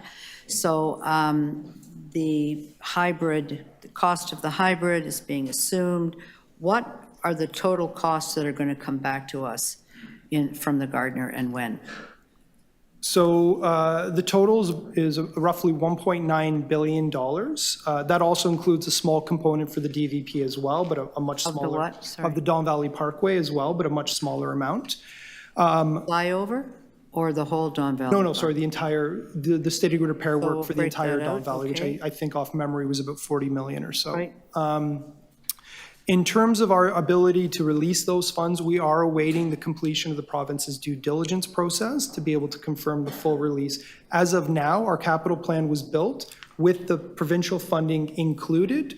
Longer term, what you will see is our capital plan will completely eliminate the costs associated with that, and the provincial funding that we've added is that will now come off the city's books. And for the smart track stations that we are on the hook for, the cost, is that in there somewhere? So we will, I don't have the exact numbers in front of me of all the different program budgets. Again, we'll be coming back next week, and Will you each of have the that program number areas will be publicly? here and be able to speak to their respective budgets. Will that be a public number? Yes, it's included in our 2024 Is it budget. in transit, or which bucket is that going to be It in? might be in the Transit Expansion Initiative in terms of the capital funding associated with that work. All right, thank you very much. And the FIFA shortfall, is that in the 10-year operating where? Yeah, Councillor Fletcher, you're over I'm time, over, okay. but I'm gonna go back and ask if we need a second round, so I'll get back Okay, to you, but so I'll that's, just you're park that. well over the 5 now. Thank you. Well, not well over, just 15 seconds. Well, it's kind of a relative term, isn't it? And I want to remind people, you will, that some of the breakout detail is going to be available. The analyst notes are going to be available soon. But the presentation is at a higher level, and it's the presentation we're asking questions on now. Councillor Nunziata, I have Councillor Nunziata next. I believe that Councillor Ainsley is on the screen now, if you wanted to. Yes, get him. Councillor Ainsley, when I was canvassing for questions earlier, I think you were muted. Did you want to be on the list to question? Oh, I'm fine, Chair Carroll. I had techie issues with my mute button, but I'm fine now. But at this point, I don't have any questions. Thank you. Well, you look Thank you, great. Councillor You've obviously Nunziata. got good lighting. Councillor Nunziata. I just Thank you, have- Councillor Nunziata. Thank you. I just have a couple of questions. So, and Councillor Crisanti asked one of the questions, but as far as the reduction in services, like the windrows, and are we going to get a list, an itemized list on all the services that we're reducing? So we can relate that to our constituents? Because it's hidden now, and I think I need to know. Yeah, through the chair. So what we're presenting today is the overview of the entire Right. budget. What will be available later today is Okay. going to be each of the detailed budget notes for all of the services and agencies across the city. Within those budget notes, we'll speak to all of the investments in our base systems, enhancements, as well as any reductions that may be proposed. At the same time, I also believe staff are in the process of developing a briefing note that had been requested to us as part of the long-term financial plan that will break out and identify all of the balancing measures that we've taken as part of this budget that will detail all of the changes that are included. Okay, so we'll be getting that list then. Sure, okay. My second question is, so this budget is based on the federal government not stepping up, correct? So the information through the chair that you have indicates what we need. To date, we're not able to confirm that we have access to those resources. So we're not assuming anything, but we needed to produce the reality of the situation, which is we do not have confirmation of a funding source. So the budget then is based on not receiving those funds as of yet, correct? I think through the chair, the way I describe it, this presentation does not include those Right. as of yet. Okay, good. So if they do step up and we get the funding, what would the budget be? So through the chair, it makes no change to the other numbers that you see. So if the federal government does not come through, we would have to find strategies to increase the available funding to cover off those expenses. It would not, if the federal government, or when they announce our access to funding, it would not reduce the operating tax increase. Okay, thank you. Okay, thank you. I have Councillor Sachs next. Thank you, and thank you very much to staff. I know there's an enormous amount of work that goes into preparing this, and perhaps some of the answers I'm looking for will be in the materials we don't have yet. But first of all, I want to confirm that with this budget and with the increases that you're talking about, we are still predicting, other than the water service, a steady and substantial decline in the state of good repair of the city. Correct? Yeah, through you, Budget Chair. Yes, that's correct. Even with a 1.8 billion in added SOGR investment, we've seen an increase in our overall projected backlog. Right, so this is a budget for continued decline of the city, worse streets, worse parks, less reliable city services at every part of the city, basically except the water service. Is that right? On the whole?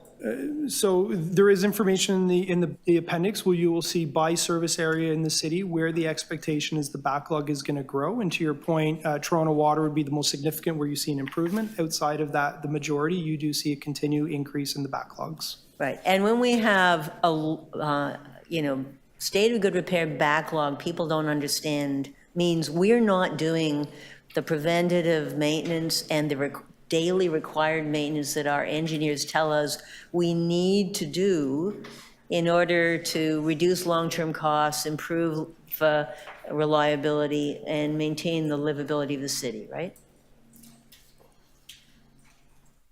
Is that right? So through the chair, yes, but the caveat I'll say is never at the cost of health and safety related pieces. So what it does is extend the lifespan beyond what is the useful life. It really increases our costs of maintaining a safe environment and a facility for that. So yes, decline is one piece of that, but never at the expense of health and safety. Right, but it does mean that, for example, the buses and streetcars are less reliable, the roof of the arena is more likely to fail, and the total cost for the city continues to go up and up. So through the chair, you've hit on it dramatically, which is it just is more expensive to continue to do the sticky tape and elastic band routine in terms of maintenance as opposed to the full replacement and the upgrading that is. It also does not allow us, in the case of transit infrastructure, does not allow us to access better ways for efficiency and effectiveness of those tools because of the old stock just won't allow us to use some of the new technology. Right, and what you told us last year was that continuing to defer maintenance, allowing this decline, means an exponential increase in total costs for the city and the people in it, right? Through the chair, yes. Okay. If the province had permitted us to bring in a 1% sales tax, as we voted for last spring, how much would you have been able to change this budget? Assuming the full implementation of a sales tax in 2024, and we did note it would obviously take some time to implement, the expectation is it could generate around 800 million in additional revenue annually. So we wouldn't need the property tax increase that you've proposed here, and we would be able to start repairing the city. Through the chair, that'd be accurate. Okay, but the province isn't letting us do that. All right, you don't have to answer that. So we also had a lengthy discussion in terms of long-term financial planning about additional revenue tools, particularly a parking levy and a stormwater area charge. And why are there no new revenue sources addressed in this budget? Through the chair, so there are. So what's included in this budget and also what's included in our multi-year strategy is we're looking at the time it will take to both implement and for those revenues to fully materialize. So as we've embarked on a 3-year strategy and the way we've built the budget is we are factoring in the revenues we're able to collect in 2024, and it's about $30 million through actions that have already been approved by council. We have the new graduated land transfer tax for higher value properties. We have some procurement savings, some other initiatives in parking. We then also build out and forecast the additional revenues that we're expecting to generate over 2025 and 2026 through the implementation of those strategies that staff are bringing forward and continuing to bring forward implementations on. So the budget is built on the expectation over 3 years that we will generate that incremental revenue. So this budget does plan that we'll adopt the parking levy in time for it to be paying next year. So as part of our outlook is an assumption that there is additional revenue coming from LTFP actions, including the consideration of a commercial parking levy. Okay. On page 20, you talk about a little extra money for the for the crisis service, but it's not enough money from what they told us to actually, on page 20, you've said for community safety, there's a total of 19 million over the entire city, some of that for the community crisis service, some for paramedic and fire. But didn't you tell us, I don't know, 2 months ago, that we would need more than 100 million to roll out the community crisis service over the city as a whole? Through the chair to the councillor, I'm not sure about that reference. This is the money that is required to roll out the crisis service citywide in 2024 that Social Development and Finance has asked for.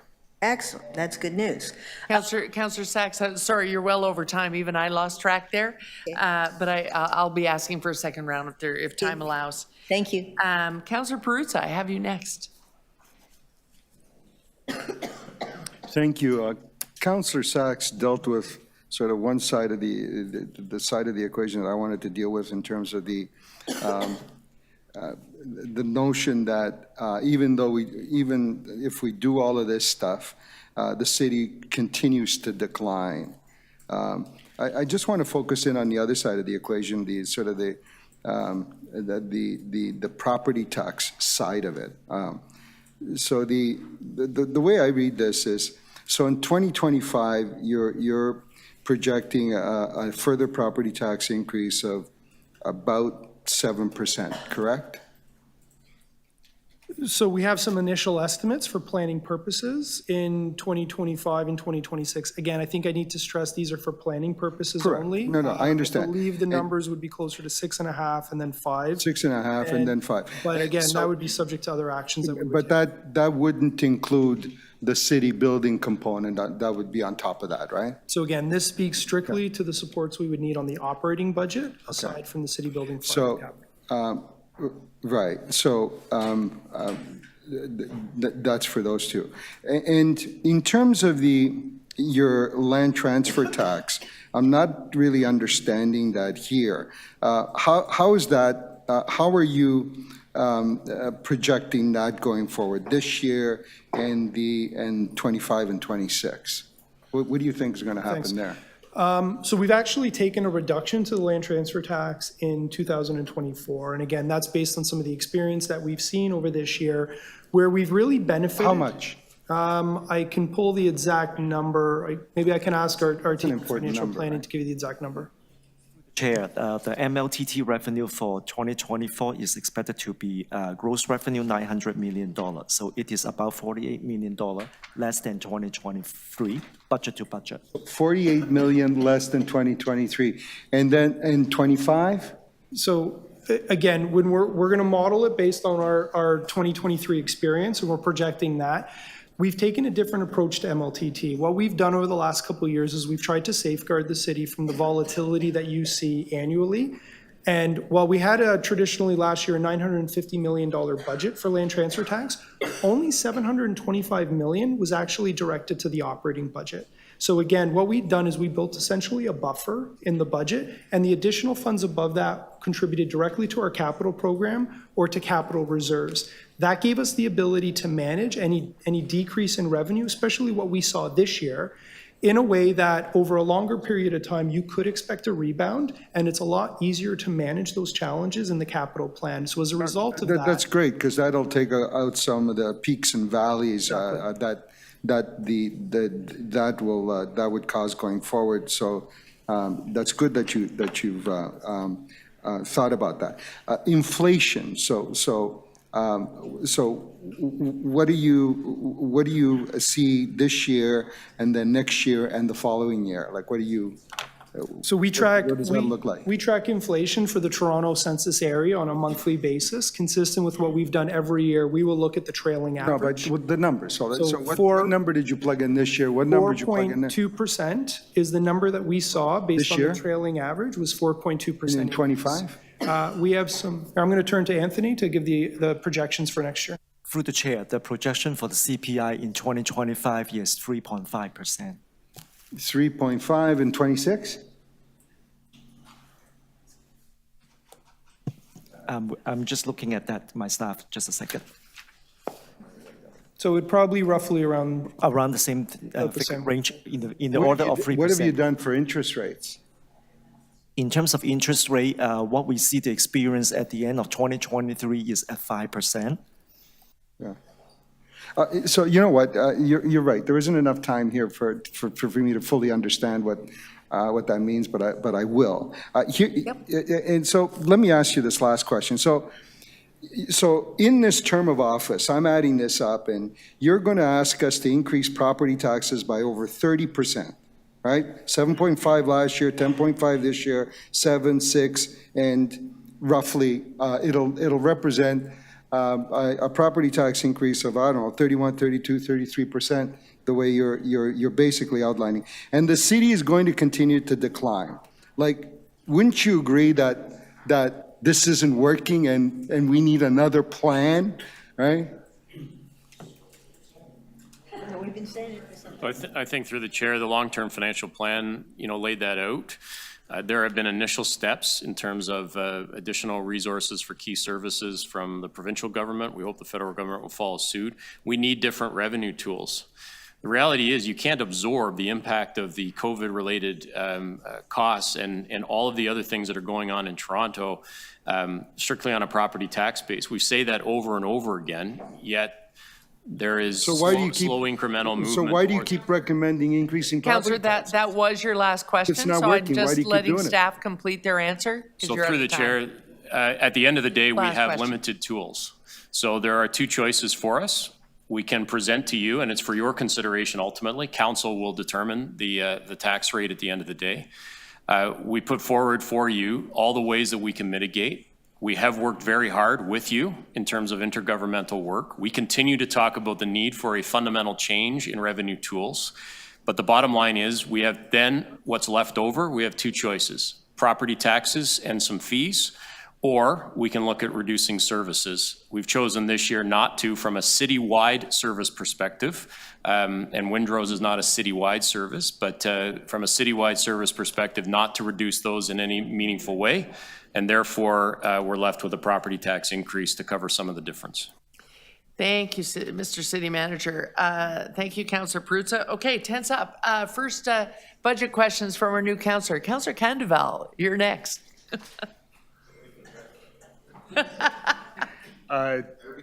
Thank you, Chair Carroll. Thank you to staff for this comprehensive overview of the challenges before us. I know it had certainly taken a lot of work over the last while. During my last 2 years at the school board as the chair of budget, so I have an intimate sense of how hard staff work. So my kudos and thanks for the countless hours and long nights into this work. And I'd like to start my first question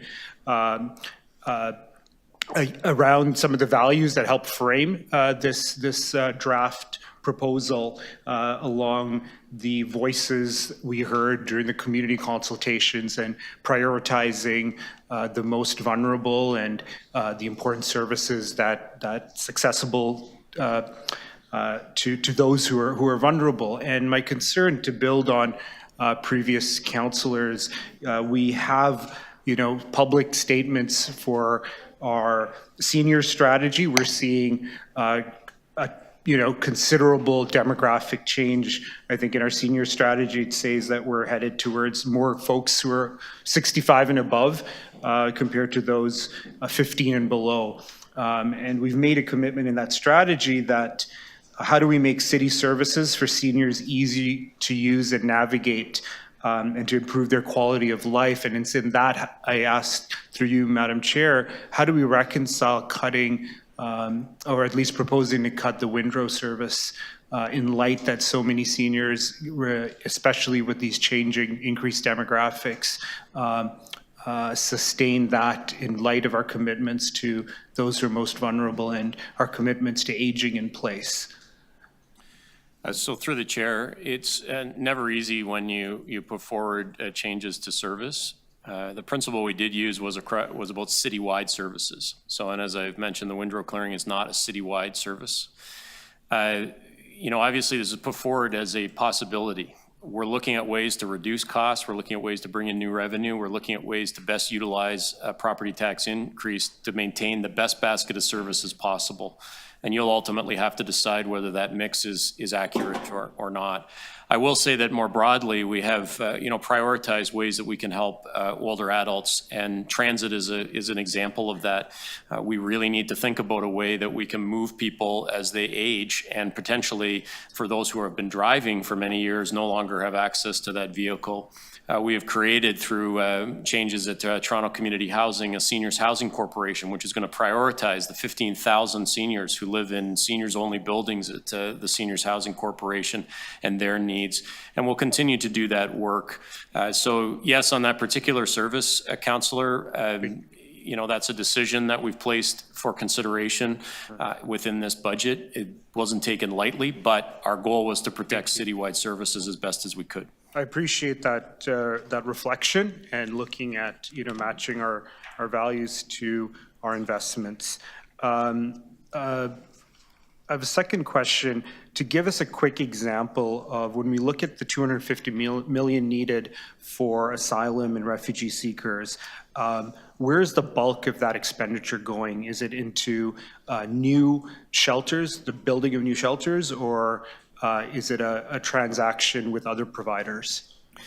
So through the chair, it's a transaction of the use of those shelter spaces, some of which are increased shelter spaces. So we've taken on additional leases or looked at opening new space. But this is the day-to-day costs that are associated with providing that shelter, primarily within an existing system, although there has been some targeted expansion to deal with the higher numbers. Thank you for that. Can staff provide a sense of where discussions are with the province on development charges and the potential revisions to Bill 23? Is there anything significant, or is it difficult to share right now? Well, through the chair, we had been working with the province as part of the Bill 23 audit itself. As you may know, that audit was terminated late in 2023. We've had some initial discussions with staff and our counterparts at the provincial government, and we're expecting new discussions now to begin between the city and the province directly as it relates to the impacts of Bill 23 and options available to continue with the commitment to keep the city whole. And very quickly, last question. I'm trying to understand, I wasn't obviously here when the city building levy was in place. My understanding, correct me if I'm wrong, it's 1.5 that's added to it. So what was the base and what are we at now when we look at the evolution of it? Sure, and I can dig up the exact numbers, but it was originally introduced, and I believe the year was 2016. It originally came in, it had no baseline, it didn't exist before then. The equivalent of a 0.5% property tax increase was originally introduced. And the intent was to then leverage those funds and to have that increase continue for 5 years, to leverage those funds for critical transit and housing investments. Through time, and as we understood more from the TTC's capital investment plan and our housing needs, it became evident that that wasn't going to be adequate to address the needs. Through work that happened initially, probably 3 or 4 years ago, the decision was to extend it from a 0.5 to a 1.5, and then discussions happened as part of last year's budget process to receive council endorsement to take that 1.5 annual increase and to build that all the way out to 2035. In terms of where we would sit today, we can probably do some quick math. I'm looking at Lauren, who's probably doing it as we speak. I think it might be around a total cumulative around 10, but I'll get you the exact number since its inception. Thank you. Okay. There you go. Thank you. I'm going to go now, councillors, to members, and then we'll check time after that and see if we can do a second round. But we've got lots of opportunity next week. So I'm going to start with Councillor Moyes. Thank you, Madam Chair. And I too want to convey my thanks to Mr. Comforti and his team. I know this is a lot of hard work. I went to a few of the pre-budget consultations, and I was able to hear directly from the public. And I've heard that people want better transit, more libraries, of course. They want a clean city. They want a safe city as well. But we also know that we've started with a $1.8 billion shortfall as well. And you've mentioned in your presentation that there have been a few enhancements presented here. So can you perhaps dig into, perhaps, or even let us know what these enhancements are, and why were they prioritized? Sure, through you, Budget Chair. So we had noted that there was over 150 million in enhancements that had been identified in the budget. They're a reflection of a few things. They're a reflection of some of the commitments that have been made in the past, and that's true for the hiring plans for the paramedics and fire services. Also true as it relates to some of the commitments that we had seen on crisis response initiatives, but they're also consistent with the feedback that we did hear from the public. And I'm just checking what slide it is. Slide 20. Yeah, slide 20 gives a quick snapshot of some of those enhancements. So again, in shelter services, our winter warming response plan. There was a change from council where our winter warming response would begin at -5 degrees rather than the -15 that had been established in the past. There were additional service and service restoration within our transit services that were announced last fall. Direct care for long-term care homes, library open hours implementation. I'd mentioned crisis response and paramedic and fire services. Emissions performance standards. So again, as we were looking through the opportunities, we were reviewing those against some of the commitments the council had previously made, but also what we had heard through the public as part of the budget consultation process and the alignment that we saw with the feedback that we were receiving. Okay, thank you. And so we also know that the reason why we are in this situation is partially because of COVID, but also to underinvestments over the years. I know when Rob Ford was here, we had almost zero property tax increases, for example. And I believe that, this has become a perfect storm as to where we are today. But what does a significant investment in city services this year do for future years? And how does this set up to be able to deliver more enhancements for people in the future budget years? Through the budget chairs, as we reflected in the presentation, one of the key goals of this year's budget plan was to look at it through a multi-year lens, and looking at it through a lens where we could achieve an enhanced fiscal stability. And really, with the work that we did as part of the long-term financial plan, with the initiatives endorsed by council, coupled with the actions that are presented in this budget, and the New Deal funding that we've received commitment from the province, it does really put us on an enhanced footing to be achieved by 2026. The benefit of that is it gives us greater opportunity to leverage abilities for efficiencies and offsets and other actions that we might take, including property taxes, to look at critical areas in the city where we can make enhancements rather than addressing a budget challenge in the magnitude of $1.8 billion that we've been faced with this year.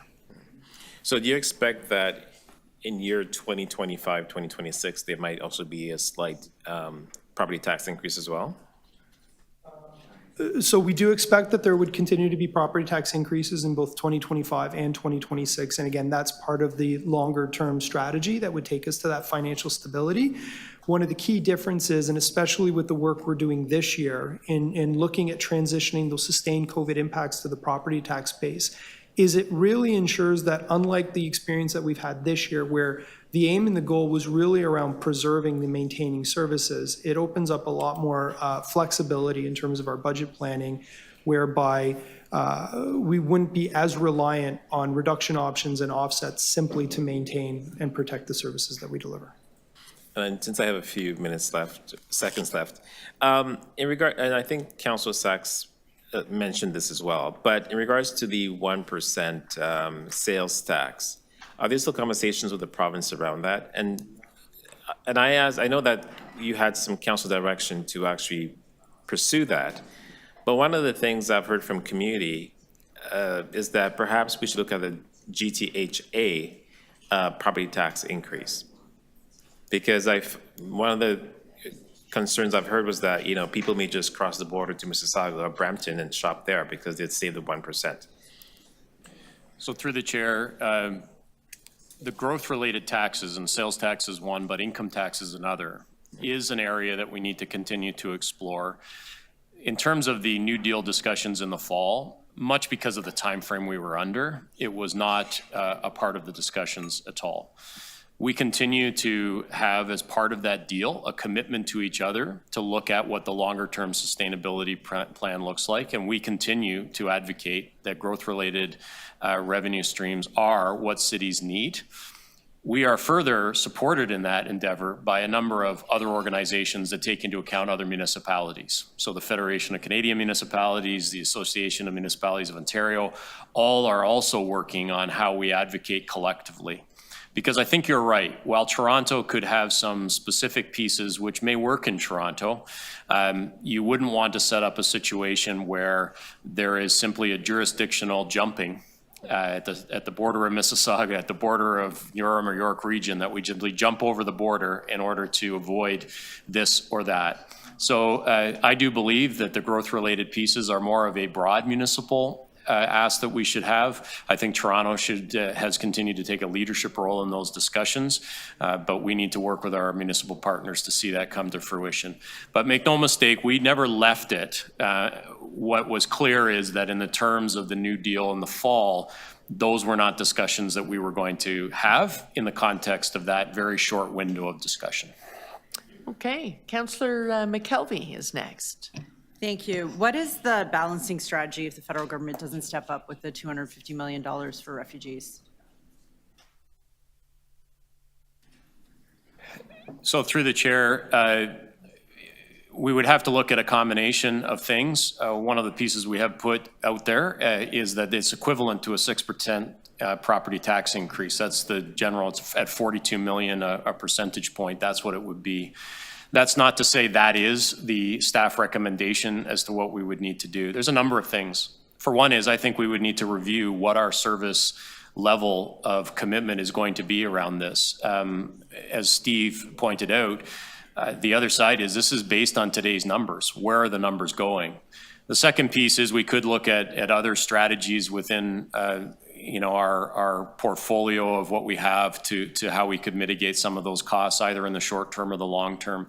But we have very few options is the short answer, and we would need to bring back what that suite of it is. I don't know how you would avoid additional property taxes to cover $250 million. So just to be crystal clear, the 10.5 you're proposing does not include the $250 million for the refugee funding? Through the chair, correct. Okay. On slide 20, when you talk about the enhanced services, you mentioned 450 new dedicated shelter beds. Is that included in the 10,700 that we already have? Like this isn't, is that included in the 250 million? That is part of the 10,600 beds that we're estimating for 2024. That we're estimating for 2024. Okay. Also on there, there's a line item about open hours implementation plan for Toronto Public Library. How much is that? Through the chair, the Toronto Public Library open hour is going to be for phase 1 implementation in 2024, $2.5 million. Okay. Windrow Services, I echo the comments of our new councillor, Kendeville here. You mentioned that this is not a citywide service, but we have many services in the city that aren't citywide. Is that a principle that all services must be citywide and equitable across the entire city? No, through the chair, that's not what that comment was. I think what you see in some of the slides was our commitment was to maintain services and service levels. That commitment was really about making sure those citywide services are maintained. So no, we do have other examples of services that are geographically based, nor are all services equally distributed across the city, even in some of those citywide services. So when no. Sidewalks were not equitably plowed across the city, we didn't say all sidewalks should not be plowed, correct? Like we actually added service as opposed to take away service from people that have their sidewalks plowed. Through the chair, that's correct. Okay. And windrows are $16 million?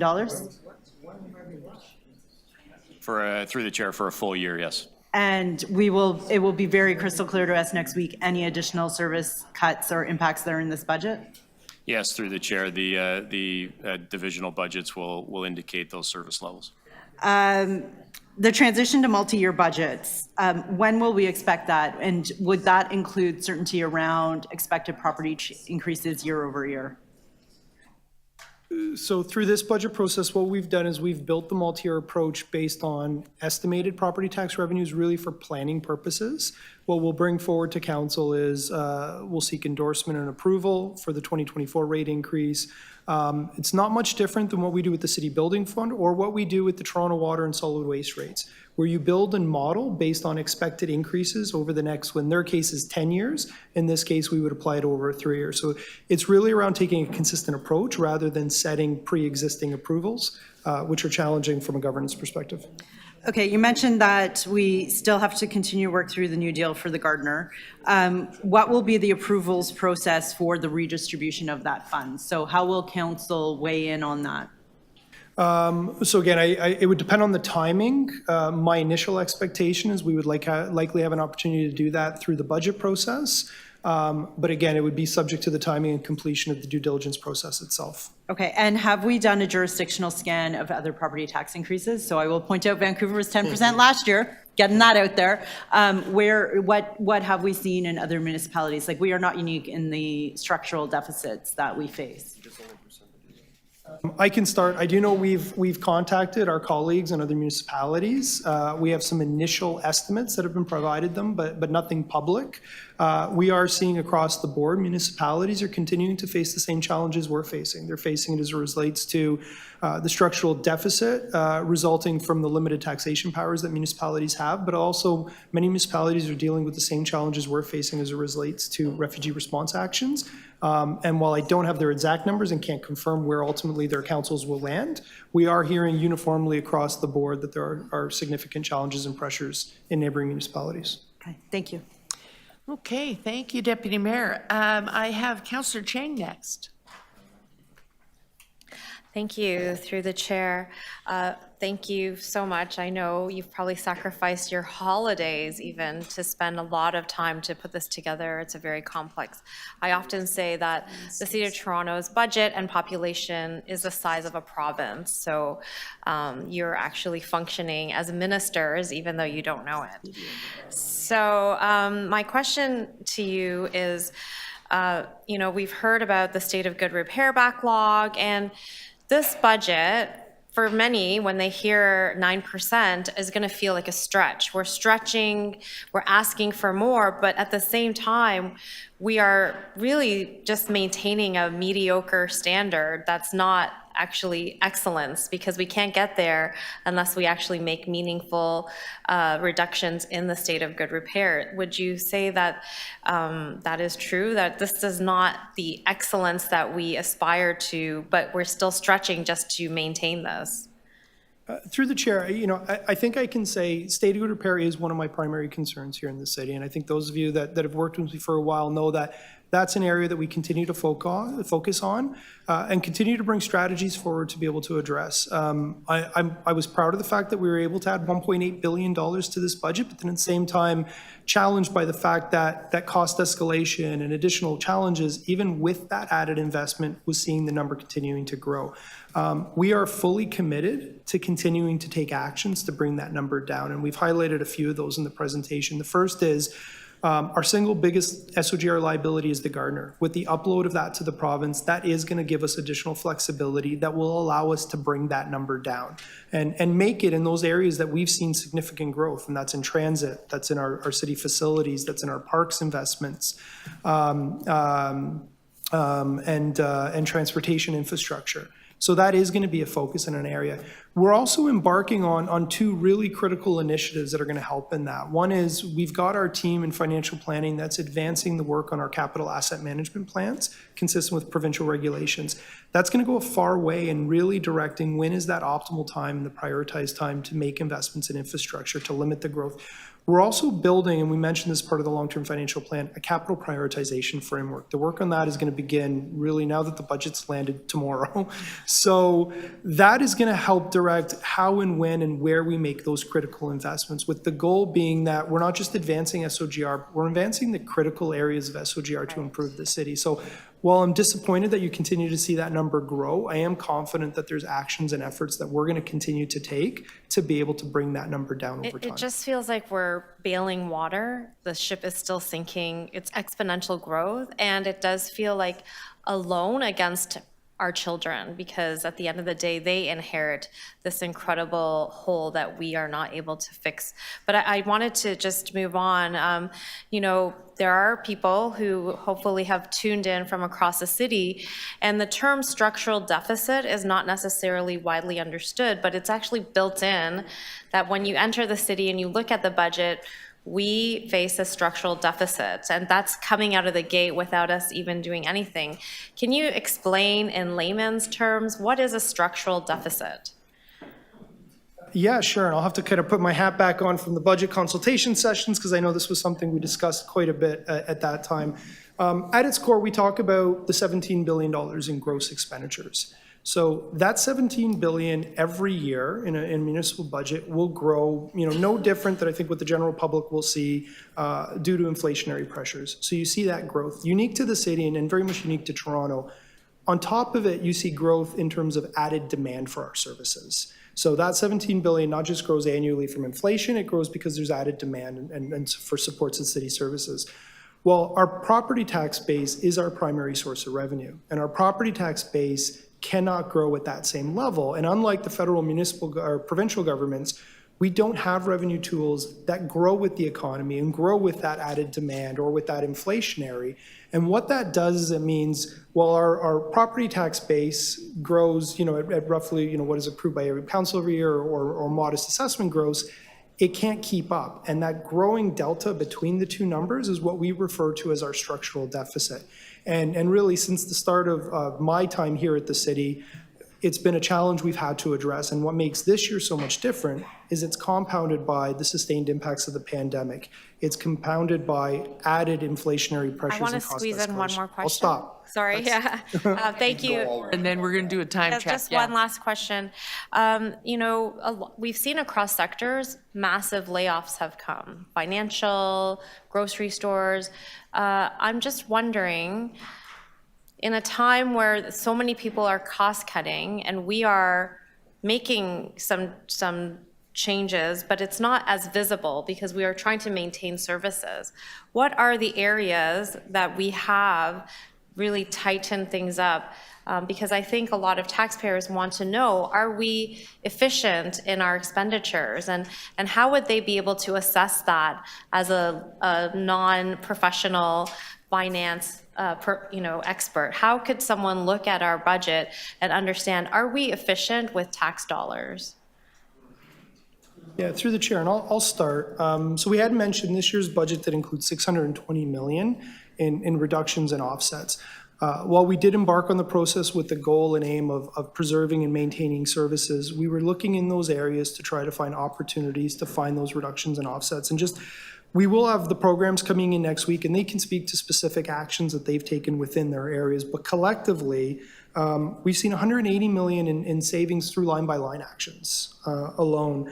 Even on the COVID and the pandemic impact side, working with programs in ways that they can either accommodate or address those actions outside of the transit and shelter pressures, we found a further $112 million. The program reviews, the exercise that we take with the programs as they initiate their submission process, we've identified $200 million in offsets and reductions through those activities. The long-term financial plan or actions we've taken, there's $30 million reflected in this year's budget that's expected to grow over the next few years. We've talked about the limited service reductions, that we've got some savings in there. So there is a series and suite of actions that we've taken, and we've taken them with the goal and the aim of still looking to maintain and protect services. And we'll be happy to discuss those at the program level next week. Thank you. Thank you. Deputy Mayor Morley. Thank you, Madam Chair, through you to staff. A lot of great questions have already been asked and answered by my colleagues, and I know we're all looking forward to the opportunity to connect with our divisions and agencies directly next week. I think for me, I'm just sort of curious because for those of us who've been watchers of City Hall over the years or have been staff around this space, we know that the challenges around our budget year over year have been significant and have been vocalized by staff and members of council. And so with the proposed property tax increase for this upcoming budget year, how do we compare against other cities of our size, and where do we sort of land in the mix? I know there's a slide about it in the presentation, but I think it's really important context for residents to really grasp as we move forward. So through the chair, the difficulty with cities of our size is we're the fourth largest in North America, and our comparators have a very different regime of how they raise revenue. They do have a combination of property tax and growth-related taxes. And so while it's hard to accurately compare U.S. cities to Canadian cities for a variety of reasons, the reality is that we face challenges in how we raise the types of revenues that cities of our size globally do not. We face challenges in the way that we fund things like social housing and transit that other cities of our size do not. And so if you were to take even those few measures, access to growth-related services, where in terms of the levels of government, things like social housing reside, and how a transit system for the size and scope of a city like Toronto, how that's funded and managed and governed, those alone would have a significant change. As Steve mentioned, in talking with my colleagues in municipalities in Ontario, all are saying they are taking to their councils increased budgets beyond which their councils have been used to. These conversations are happening. Now, the rate at the end of the day may not be the same as what we're talking about here in Toronto, but the increases are significant and challenging, and in some cases, the rates are very similar. So that's the story. Unfortunately, for a city the size of Toronto, Canadian context, we're unable to compare, but it gives you a sense of why we continue to push some of those other messages to the provincial and federal government, because that's how we become more comparable to large cities around the world. Thank you, Mr. City Manager. And just to continue sort of down that road, to pull that thread a little bit more, we know that this is an unprecedented pressure, but we've had pressures in the past. And I just wondered if you could speak to us a little bit about how our approach this time around, with a real value-centered budget and a real honest look at the pressures and challenges that our mayor and my colleagues on council have tried to provide direction for, has changed our approach to budgeting this year compared to previous years. So through the chair, I will say the one thing that hasn't changed is really looking at a value-based approach to it. We've done that in the past, and we've also looked at a prioritization so that when we do come forward, we can answer your questions to say, well, how did you decide in an enhancement here versus an enhancement there? I can tell you that every single division and programs within division would, if asked, say, hey, here's where an enhancement would work. And so that prioritization is important. What's different is that we started more than a year ago to be very clear in a scientific, in terms of the data that's behind it, but in a practical and long-term approach to say it isn't possible to solve these issues in 1 year. It isn't practical to say, well, we'll just do a couple of things and it will magically solve itself. It's about setting ourselves on a course and on an action. And this really becomes year one of that. The challenge becomes that we had a few extra things that timing is everything. I mean, previous city managers and CFOs have talked about this for years and didn't have the compounding challenge of how do we absorb COVID-related impacts? How do we do the other things that we've talked about? So I think what's different is that we've had to deal with some extraordinary challenges that haven't been there in the past. But what's really, it was a very good moment for Steve and I, not when you just accepted and endorsed the long-term financial plan because it was a staff report, but because of the way each of you spoke to the need for us to focus on this type of work and the need for us to take that long-term view. And, in municipal life, that's not always the way life works. And so kudos to you. And I think kudos to the way this got set up to deliver in terms of what is it going to take over multiple years to get us to where we need to go. And the last thing I'll say on this, and I know I've burned through your time, so I hope you get a second round to ask anything else you had. But I do want to say that this was really the only way we can talk about sustainability, was to take a much longer view of this.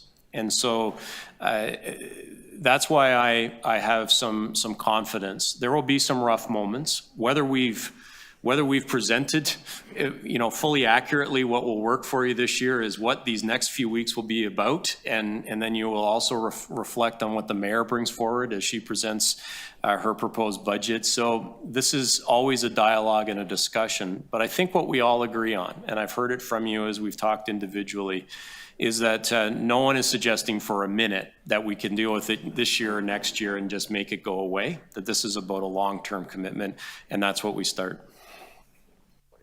Okay, and since you introduced the idea of a second round, let's do a time check. I still have my vice chair, Councillor Perks, is next on the list. But just to be clear, I know, I know how long committee meetings can go, but our intention was to be able to, we need these guys to be able to be available for a technical briefing of the members of the media at some point in the near future. And I'm assuming they're going to need 15 minutes. So Vice Chair Perks, can I canvass on a second round and see if it's possible that if we're having one, we get done quickly enough to give these guys a bit of a break and then move on to where the technical briefing leaves these exhausted guys available for that. Councillor Fletcher, and is Councillor Crisanti still logged on? I'm here, Chair. Okay. Yes, so you indicated earlier if there's a second round, you want one, Councillor Fletcher? Okay, are there any others? Okay, Councillor Chang? Okay, there are just a few. So if Councillor Perks goes next, then I really only have 3 for a second round. And if I leave it at that, then we can make these guys available later, and we have lots of opportunity. As I said this morning, there is more opportunity to engage in this budget than there has ever been in my 20 years. Exactly. So. Madam Chair, can I make a request that for a second round, maybe 3 minutes rather than 5? I'm on my first round. Well, Councillor Fletcher already said she just has a couple of questions. So to the best of our ability, we'll all be very concise with no preambles in our questions, and we'll see how that works. Councillor Perks. So I've been reflecting on a couple things that you talked about. One is the change in process, and one is some of the holes that exist. In terms of the change in process, and this may be to Mr. Conforti, who's been here a while, for many years, it was the process that the mayor or council would send you a direction saying, bring in a budget below inflation. That went on for over a decade, didn't it? Yeah, through my memory, there would usually be a budget directions report that would come to council. So there was a time when a budget directions report would come to council. There were also times where I believe it would be a letter or a direction from the mayor, directly. And budgets would be built based on those directions, either from council or directly from. And instead of doing that this year, you went out and talked to people about what they wanted.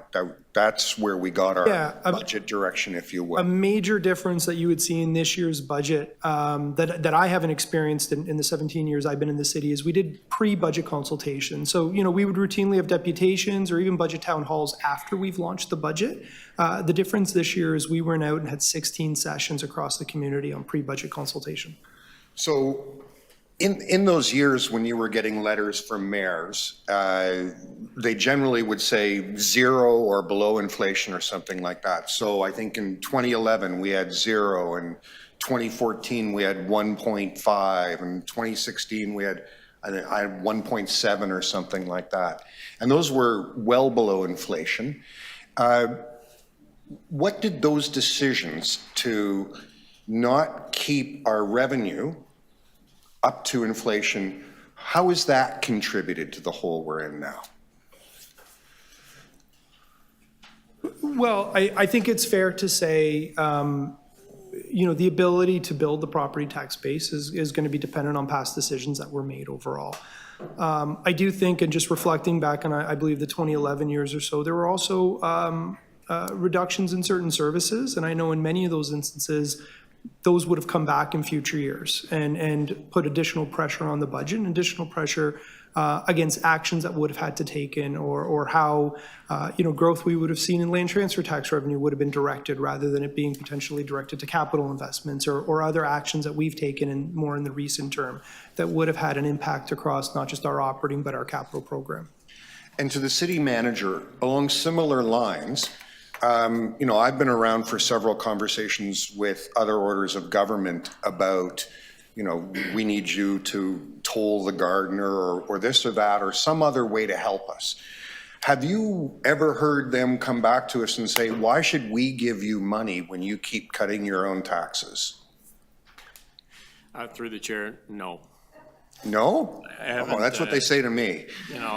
I haven't heard that directly, but yeah, I'm sure it's out there. Have you heard from other governments, though, that they feel that the city needs to do its part? So through the chair, absolutely. And I think what's changed a bit in the conversation, not the same length of time with the City of Toronto, but I've been in municipalities now for a little bit of time, is there is a realization that you can't slough the whole thing off anymore, that this is about how we're going to work together. And I do think there is actually a renewed desire to look at how that is working together. I think no one quite knows how to make that happen, because everybody also wants to protect their own ability to do their own priorities. But I think cities are reaching a point at which there is no way to say, go away and solve it yourself. Yes, they want cities to step up and do their part, and the same is true with the City of Toronto. But the corollary to that is an expectation that something else needs to change, and I think we saw a little glimpse of that in the provincial New Deal. Thank you very much. Those are my questions. Okay, then that is everyone's first round. Councillor Crisanti, you had a couple of extra questions?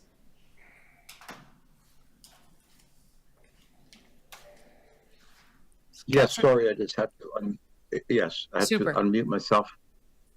Here I am. So thank you very much, Chair. I appreciate the opportunity for just a couple more questions. And so, Mr. Conforti, I just wanted to go back to a comment I heard earlier in your presentation, and which is really clearly no one's happy with a 10.5% tax increase. I certainly am not. But I did hear that you're able to find $600 million in savings. Is that correct? Through the chair, yes, that's correct. We've found included in this budget was $620 million in savings, reductions, and various offsets. So on that piece, congratulations. That's phenomenal work. During the process of coming up and looking for these savings, did you have to cut any services to come up with this number? Through the chair, again, the aim in developing this budget was to look at avenues and opportunities to manage the challenge over a 3-year period in a way that could allow us to preserve and maintain services. As our city manager noted, and I had noted in the presentation, there was one, I think, primary example, which was the windrow clearing, where we are implementing a service reduction. There are some changes to user fees. There are some efficiency measures that are included in the budget. For the most part, I believe that's the only substantial or significant change in service that you'd see included in our budget.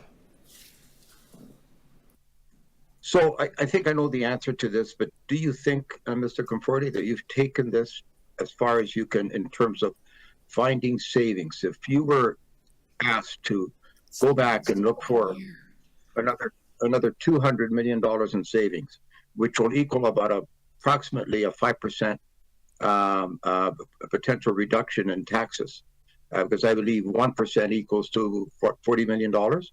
So what would you say to that? Through the chair, to move on, in addition to the $620 million we've already captured, that couldn't be achieved without looking at services and service levels.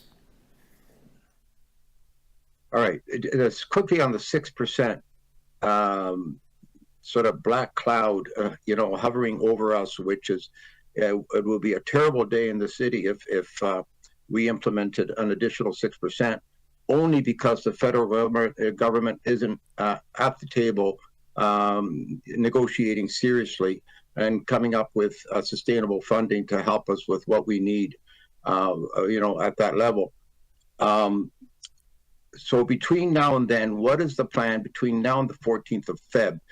Will your team be at the table every day with the federal government to ensure this does not happen? So through the chair, the short answer is yes, doing that both at the staff level and the political level. I can tell you there are conversations that they're well aware of the need, and there are ideas that are being floated around. It has to get landed very, very, very soon. None of us want to see the reality that you described having to be the way that we move forward. Thank you. So I know I don't have a lot of time. On another note, emergency services.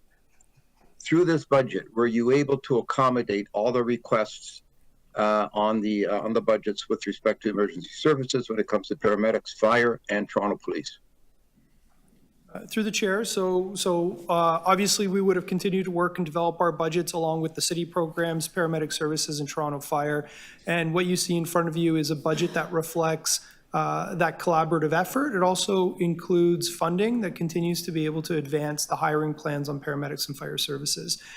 We also have been very engaged with the police service and their finance staff. What you see forward in our budget, and they'll be able to speak to it next week, is a budget that includes an additional $25 million in property tax funding towards the police services budget. The budget also identifies different efforts and actions that we've taken to support the police service. I will note, and it's important to be clear on this, the budget that the staff are tabling today is different from the budget that was approved by the Police Services Board. The difference between the two budgets is roughly $12.6 million, where our budget does include an unspecified reduction being requested of the police service compared to the budget that was approved by the board. Okay, so Sorry, I need clarification on that. You said the Toronto Police budget that you're approving is $12.5 million less than what they're requesting. So Councillor Crisanti, as the CFO outlined, he has answered that with respect to the overview and the presentation and the high level, but very clearly, ours includes a $25 million increase. They would like $12.6 million on top of that. But I wonder if we want to do a deep dive on this, if we could do that in the division by division review, because next week the police chief or deputy chief will be here and could go right into the detail. Yeah. Happy to do it. Okay, super. Councillor Fletcher? Thank you. Just a quick one when I was, from last time. So in the budget, we're accounting for whatever we have to spend on FIFA that was signed off. Is that anywhere in here or not? 200 to 300 million.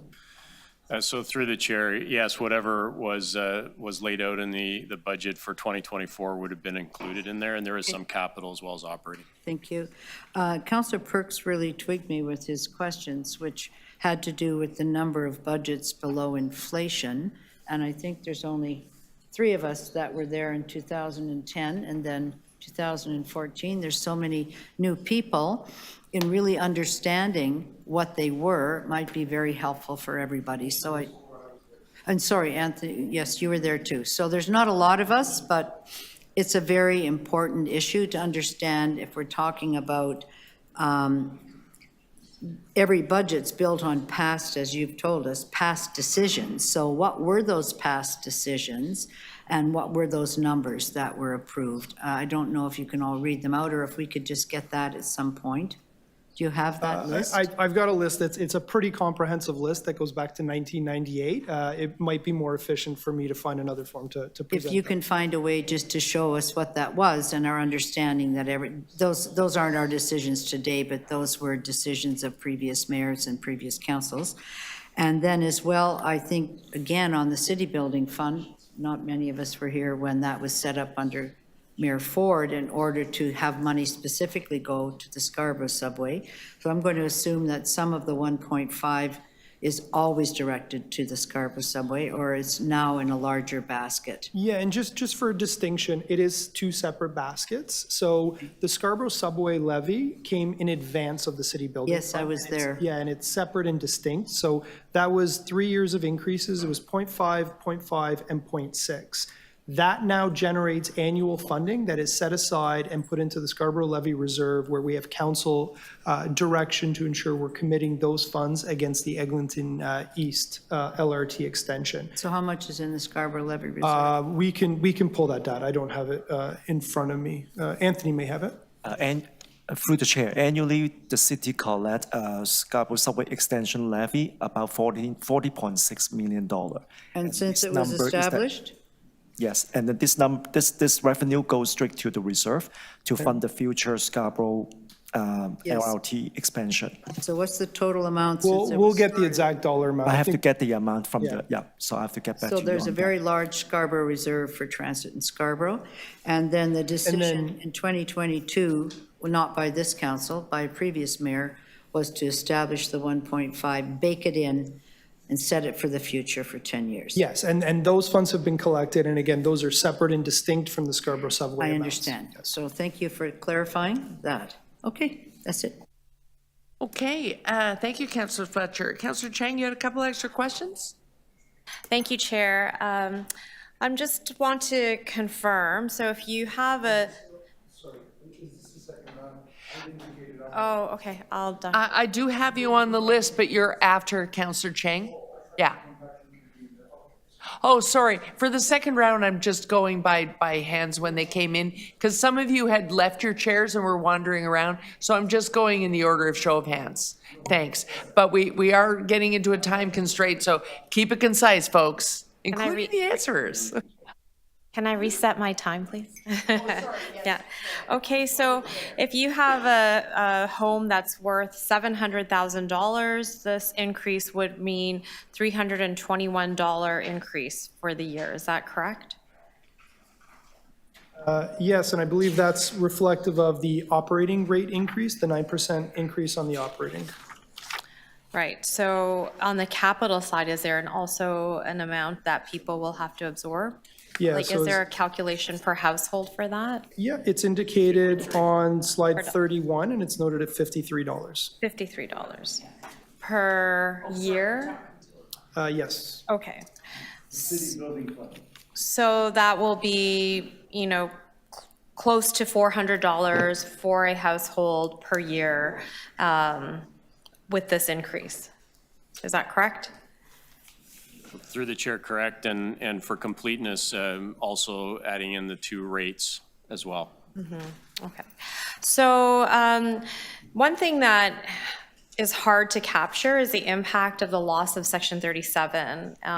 So we've talked about the impact of DCs in this report, but Section 37 used to and contribute to community centers, daycares, parks, and not having Section 37 being reduced to 4% does have a real impact on our ability to build that infrastructure to support the growth that is being created. So is there a way that we can, because while we were promised that we would be made whole after Bill 23, I'm not sure that that wholeness includes that loss of Section 37. So I'm wondering if there has been any attempt to tease out a number of financial impact in our ability to build really important infrastructure.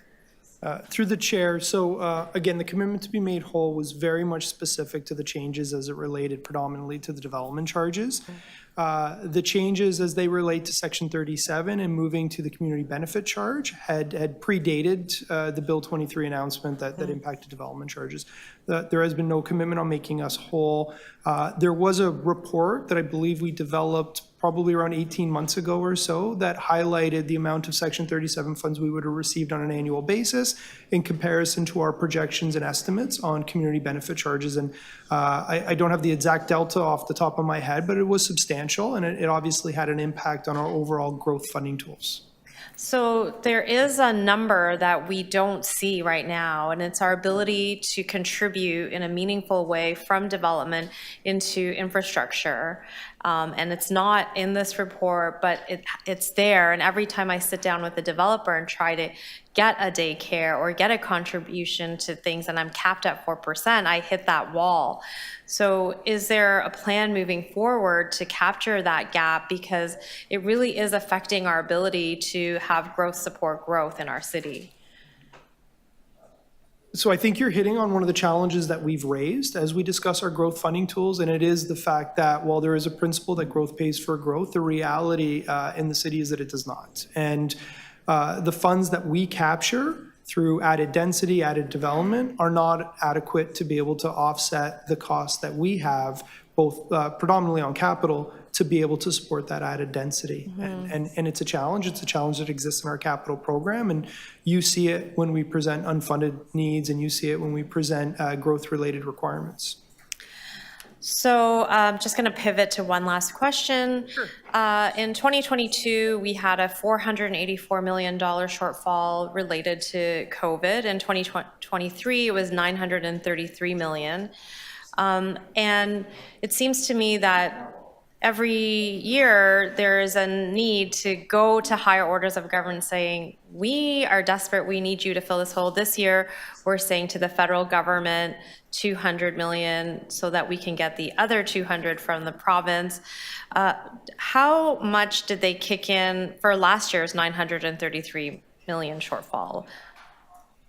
Through the chair, and I do think it's an important distinction between the COVID impacts and the refugee response actions that we're taking. As it relates to COVID impacts, unlike prior years, there is no more COVID funding supports. In terms of the 933 million, in the latest variance report, I do believe we've identified funds associated with our public health efforts.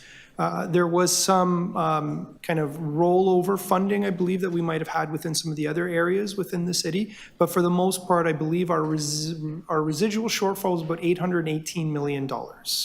So that $818 million is almost entirely depleting the COVID backstop. And that's how we're bringing forward and maintaining a balanced budget in 2023.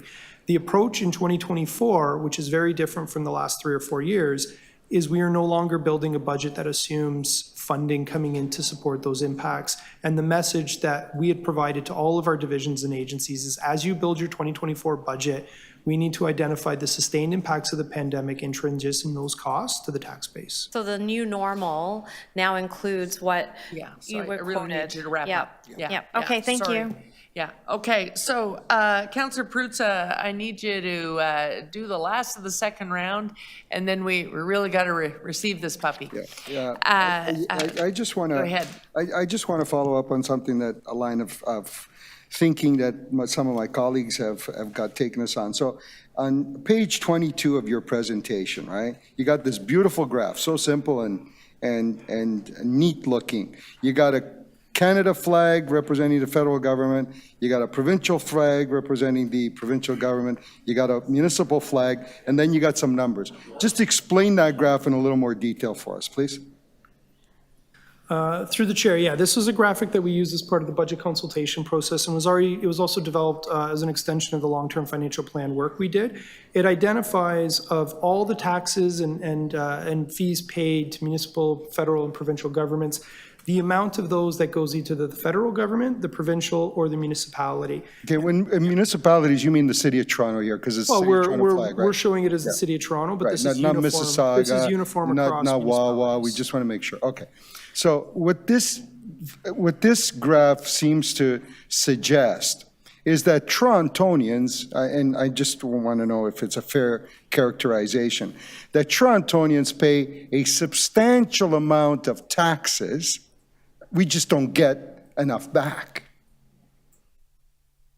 So through the chair, substantial amount of taxes are paid. The only caveat I'd say is, so the direct portion that comes to cities in the City of Toronto is marginal. We can't discount, though, that some of what's paid to provincial and federal governments does come back. Our education system, our healthcare system, and others. No, of so course. just that's the caveat I'd say. But yes, in terms of what we can identify and use for our own purposes, it is a tiny minority of the overall taxes that Torontonians pay. Okay, so would it be a fair characterization, would it be a fair statement to say this, that just following this line of thinking that somehow in 2010 we'd increase property taxes and we're in a bad situation now because it was 0 plus 0 plus 0? And would it be fair to say that if we doubled or tripled or quadrupled our property taxes, that the provincial and federal governments wouldn't come in and say, oh, golly shimbas, guys, you guys have been increasing property taxes to the gazoo. Here, let us give you a share of the income tax for you guys to take on your way to the shopping mall. Like, would that not be a fair characterization to say that you could raise property taxes as far as you want, you won't get an extra nickel, it doesn't increase your bargaining position with the province or the feds for additional revenue tools or revenue sources, or, wouldn't it be I think, naive? Councillor, you have asked the question, but I need you to now, That's the rather question. than restate it, even though it actually get is kind animated. of outside the Yeah. presentation we're No, supposed it's to be right here. asking questions of. Well, you're a little off the slide and into the politics of it, so let's let them answer I'm just as following best up they on- can. I'm following Yeah, up on yeah, questioning yeah. that you But allowed as others we're to going do. that far, we got there, let's let them answer. Sure. So through the chair, I do believe that all levels of government recognize there's always a threshold of each level's ability to tax and what it would be. I don't hear that, municipalities just go tax at an exorbitant level and that's how you solve your troubles. So I think there's always a balance. Other orders of government expect us to do our part. And a bit back to Councillor Perk's point, I mean, I know that the rhetoric's out there, it's not said directly to me, is they're not going to come in so that Toronto can have a 0 tax increase on property taxes, because there are services that are the municipal responsibility and we should be figuring out ways to raise the revenue for it. The challenge for cities, and in particular cities like Toronto, is when you look at the full basket of services, we are providing and need to provide services that go well beyond the ability of the property taxpayer to cover those expenses. If it was simply put into some of those very traditional municipal services, we might be able to manage it ourselves with reasonable property tax increases. But when you look at running a transit system the size of Toronto, when you layer on the need for social housing at the size of Toronto, there is no possible way that you could ever suggest that a property tax base is the source that you would go to. And that's where that balance needs to be restructured. Correct. Last question. So we increased taxes, property taxes, 7.5% last year. We're going to increase them 10.5% this year. And the federal government is still saying to us, we're not, it hasn't come to the table with $250 million for essentially for refugee shelter, their responsibility. So our increasing those property taxes hasn't brought them to the table willy-nilly, willing to say, hey, Question guys. in there? I'm sorry, but everyone has been really good. It hasn't worked, not has it? preambling to get through the second round. Yeah. We're in a time The question is, hasn't worked, has it? So through the chair, we are awaiting the federal response, absolutely. So that piece remains outstanding. I think what did work and we saw in the fall is a different conversation and different result from a provincial perspective. Okay, so, councillors, just quickly on process, because I want to make sure people understand we are accessible. Today, we're just going to move receipt because we want to make the staff available. This is the staff proposed budget to go to the technical briefing. But at the 16, 17, and 18 meetings, we will go round by round through divisions. You're going to see it in the agenda. And there will be time then to actually move the motions for your briefing note requests and say speeches if you want. That all starts on the 16th. And of course, your process with the community starts right now. So on that note, you will see it all by going to the budget page online. And all we have left to do is receive this first presentation from my vice chair. A motion to receive. All in favor? Opposed? That is carried. Thanks, everyone.